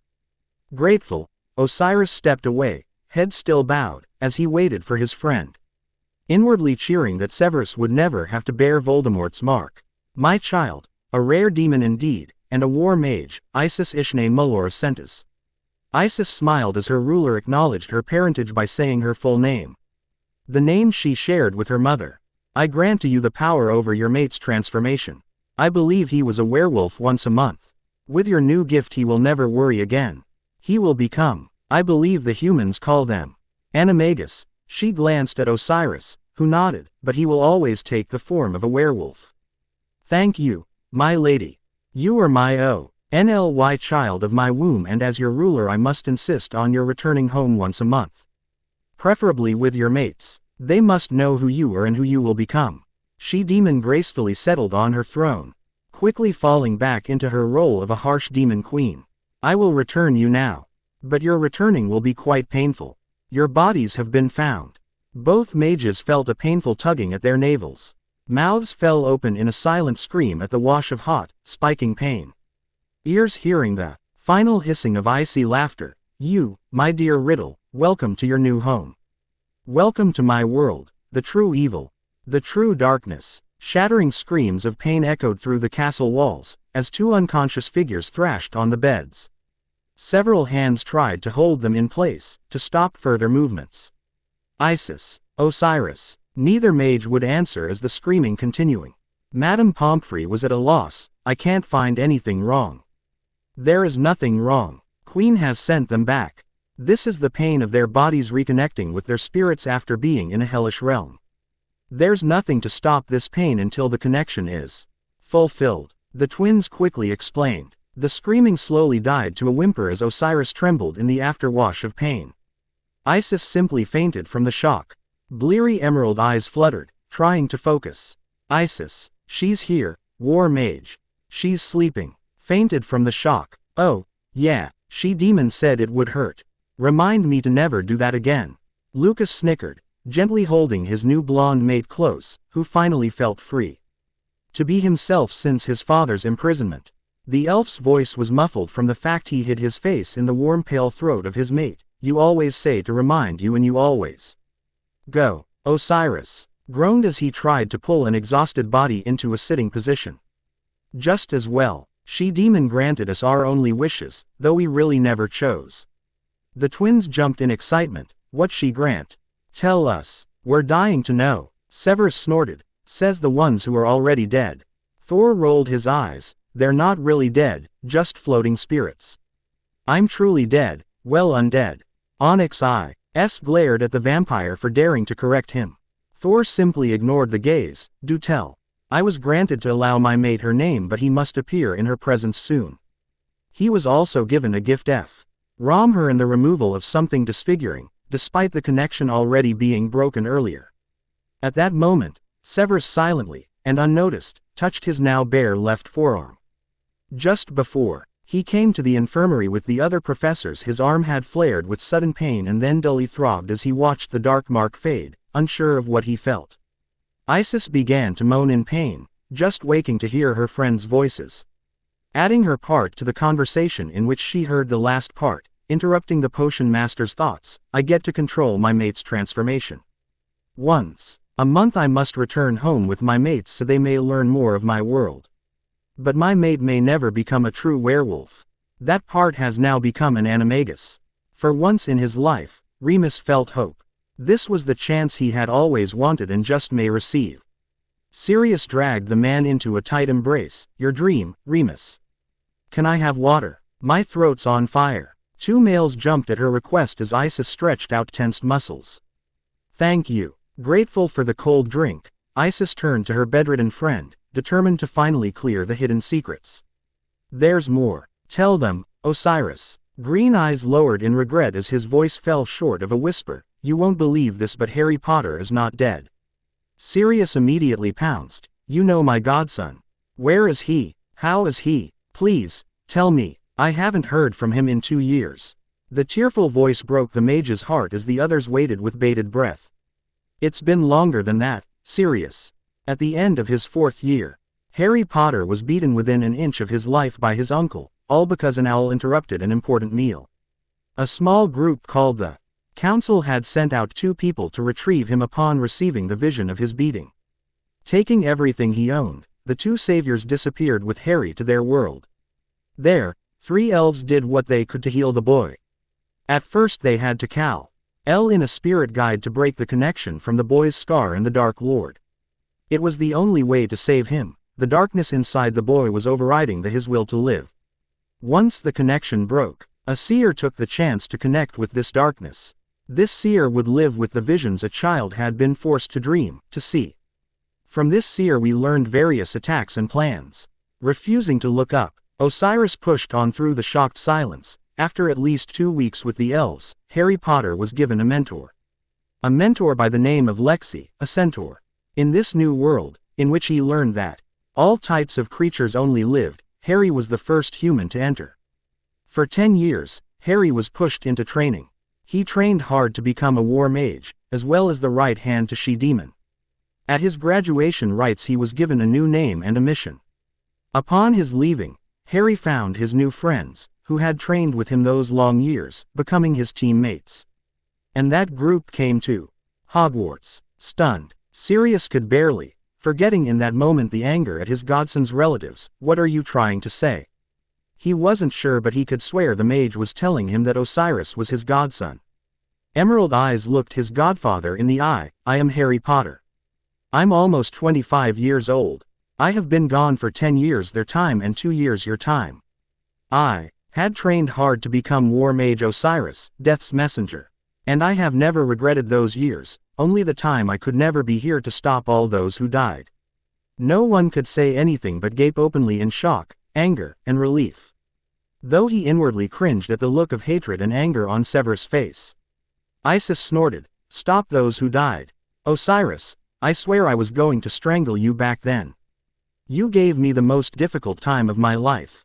Do you know how easy it is to watch after a man hell-bent on wanting to throw his life away, knowing he was playing both sides as a spy?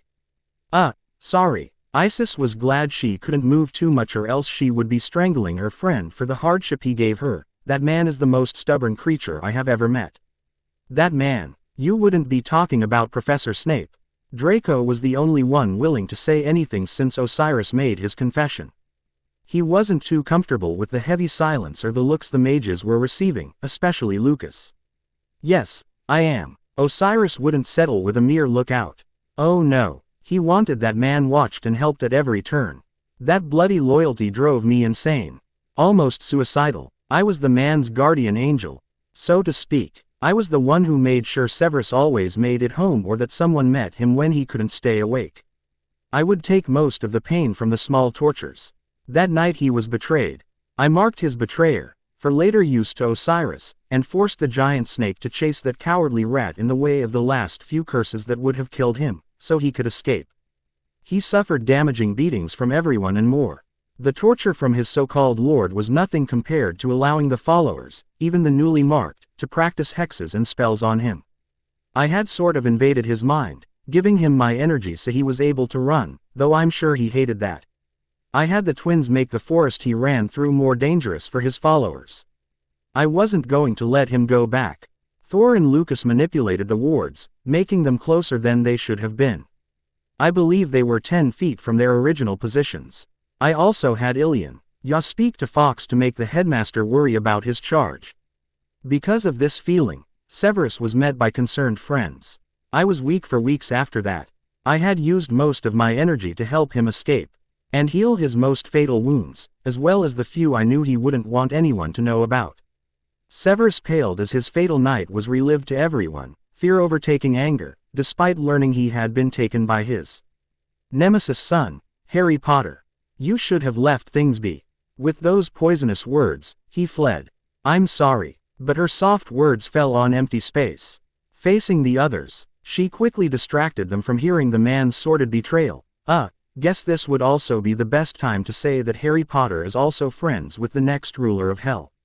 Ahem. The sea. Leering of a throat echoed through the sudden silence as Harry cringed at the very familiar tone. Hi guys. He had peered around stunned adults to see two very irate 17-year-old Gryffindors, Hermione Granger and Ronald Weasley. Everyone else had remained stunned after hearing War Mage Osiris was really Harry Potter, spent 10 years in a New World training, came back to Hogwarts, deceived everyone. Pursued one of the professors quite publicly before announcing his true identity, defeated Voldemort for good, admitted to saving Severus Snape from a fatal night, and silently admitted to being good friends with an heiress to a demonic world. Sirius was the first to break the silence when he grabbed Harry into a large bear hug. His godson was moments from giving in to honed instincts just before catching himself. Allowing the breathless hug to continue. Oh Merlin, Harry. I've missed you. Upon releasing the young mage, he smacked the poor man upside the head. Ow. Harry rubbed the now sore spot, all the while glaring at his godfather. What was that for? That was for making us worry for nothing, young man. Sirius opened his mouth to berate further. But Harry had bowed his head in shame. I'm sorry, Sirius. But I couldn't just leave. They helped me at first and then I knew it was the best decision to make at the time. Remus really didn't care too much. The world was safe from a Dark Lord for now and Harry was back, explanations could wait. He pulled the young mage into a hug. We were worried about you, Harry. I'm glad you are back. Sirius swiftly joined the hug. Lucas watched with an amused look. He shared equal glances with his other friends. Then, abruptly, he shoved his mate from his lap to stand. Eyeing the irate teenagers in the back of the crowd, he decided to run. Well, I think my mate and I will let you catch up on lost time, my friend. Pulling the now stammering blonde Slytherin behind him, Lucas followed the hastily retreating teammates. Were also willing to abandon their leader to his glaring friends. Albus had then seen the irate Gryffindors, knowing they had a few things to work out. Well, my boy, I'm sure you'll stop by for tea in the morning to further discuss this. Also, Ms. Granger and Mr. Weasley were the ones who happened to find your bodies in the forest. Harry knew an order when he heard one, knowing he was in for a long overdue conversation with the older wizard. Blank emerald eyes simply watched the older wizard herd the other protesting professors out the door.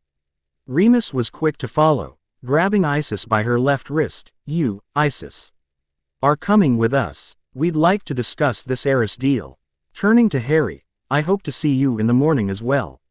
We would like to continue this later. Sirius followed the rushing couple, though Isis threw back a helpless look when her mate had practically demanded the mage to see the angry wizards by next morning to fully be berated for his disappearance. Harry froze as he watched the approaching angry friends. He looked down as they began their tirades. Merlin, Harry, what were you thinking? Hermione's tirade went even further, and louder. Do you know what you have done to us? To me, do you even know how much trouble I have been in these past 2 years, Harry? Did you ever realize that I have caused enough trouble with all the professors for nothing? Ron stared wide-eyed as his girlfriend continued. We have cornered just about every professor more than once trying to find you. We even went as far as tricking Hagrid into giving us any information. Her voice lowered to a hiss. All we got from most of them were buckets of lies made and delivered by the headmaster. Those who didn't lie simply shoved us aside. Again her voice began to raise. I even went as far as calling Professor Dumbledore a liar every time we met or talked. We cornered Professor McGonagall every chance we had. I have been given and served more detentions with Snape than you ever have, Harry Potter. Quote, Professor Snape, Hermione. She whirled on him in a huff, wagging an angry finger in his shocked face. Don't you even dare think of correcting me, mister. I forced Ron into helping me corner Professor McGonagall, our head of house, Harry. I almost made her cry several times. I knew she was hiding something, but someone or something always got in my way. I scoured every book in the library for spells, anything. I even went to every magical bookstore I could find that might have helped. And then I find we're simply safe in some other world. What in Merlin's name made you decide not to give me something to calm my frazzled nerves? Or anyone's for that matter. Quote, I'm sorry. Sorry doesn't cut it, mate. You had us worried and fearful for your life. Hermione knew everyone was lying to us and she still went for their throats. Bloody brilliant and scary at the same time though. We wanted the truth, Harry. You could have written or something. Hermione opened her mouth to rave more when she saw the downcast eyes and trembling figure. Hurriedly, she slipped to his side. Wrapping both arms about her missing friend, she tried to soothe her anger for him. We missed you. We worried about you, Harry. We almost thought Voldemort really did hurt you. I'm sorry for yelling, but you deserved every word. I'm sorry, but I had believed it was the right thing to do at the time. I had to go through with it. Ron sat on his friend's other side, completing the three-way hug. We did miss you. Never do that again. Hermione grinned with an evil glint in her eyes. He won't if he knows what's good for him. Suddenly sobering her attitude, explain to us what happened. I want to know everything. Harry smiled slightly. This was the curious Hermione he always knew. He could always count on her to be practical and dying to know more. As I said, I was taken from my relatives and brought to a new world. I was healed, got the only chance to become more than a wizard, and took it. I trained hard to be who I am. It's a bit strange, mate, seeing how you're older than us. We're almost 18 and you're 25. Even if I'm still slightly taller than you. All three shared a long-lost warm laugh, each remembering how Ron bragged about Harry being his newest little brother, literally since the green-eyed male was shorter. I missed this. Hermione smiled, sharing a look at her boyfriend before pushing her friend's tail further. What about your uncle? Harry frowned. Here was the only part of his memory that was still fuzzy. He couldn't quite remember much of the end of the 4th year and the time he woke up in the healer's care. Rarely did he make sense of the few pieces he did know. I can remember being hurt badly. They said my beating was fatal, since Voldemort was in my head, encouraging my death. They had someone come break the connection so I could live. I know Uncle Vernon was saying something about an owl, ruined dinner, and offended guests. I'm guessing Professor Dumbledore sent a letter about my ordeal at the tournament to the Dursleys. I guess the owl must have fallen in the food or something, ruining an important client's meal. Guess he took the anger and such out on me for it. Tighter, they held their trembling friend. Hermione could see that Harry didn't really remember that part of the summer. She could see it in his eyes and how he struggled to explain. She murmured nonsense in his neck to calm him, while Ron took a different approach to help his friend forget that pain. If you're here, Harry, where's Hedwig?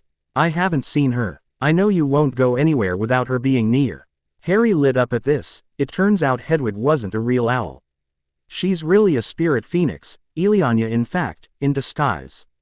At their stunned faces, it seems she felt that I would have needed her and came here as an owl to try and befriend me until someone of her world, either a seer or she-demon, would find me.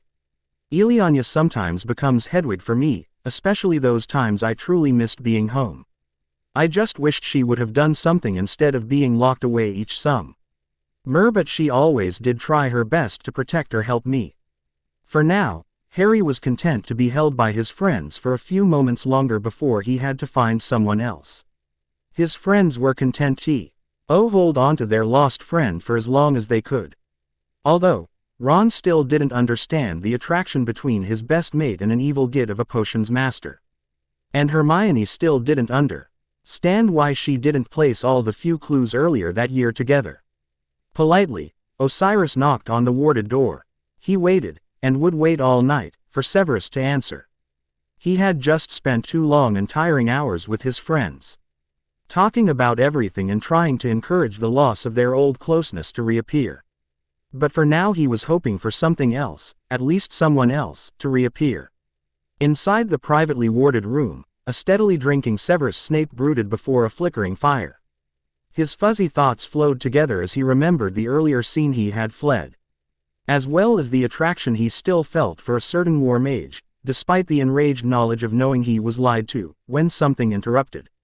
He looked up at the hesitant knock. Slightly staggering, he walked to the door. Yanking it open. What? Hey, I guess. Can I come in? Osiris fiddled with the small package in his hands. Onyx's eyes blearily glared down at the hopeful emerald look. Sighing, he gave in. He stepped to one side, allowing the man inside. What do you want? Classes won't start until next week since they're cancelled this week. I know. Madame Pomfrey let me go early since it was no use making me stay. Isis had already left the wing earlier. But she did say to take it easy for the next few days. Severus dropped into his chair, waiting and thinking of continuing his thoughtful drinking. Was that all? I couldn't tell anyone who I was. We didn't want Voldemort to know beforehand. It was easier to be separate people. Severus snarled, and I'm sure the Griffey Ndors found it amusing the past few weeks. You as well. Osiris slightly grinned, shrugging his shoulders, wouldn't know about that. Only my friends and teammates know, as well as the professors and Draco. After you left we all did spend a few moments hashing out problems and such.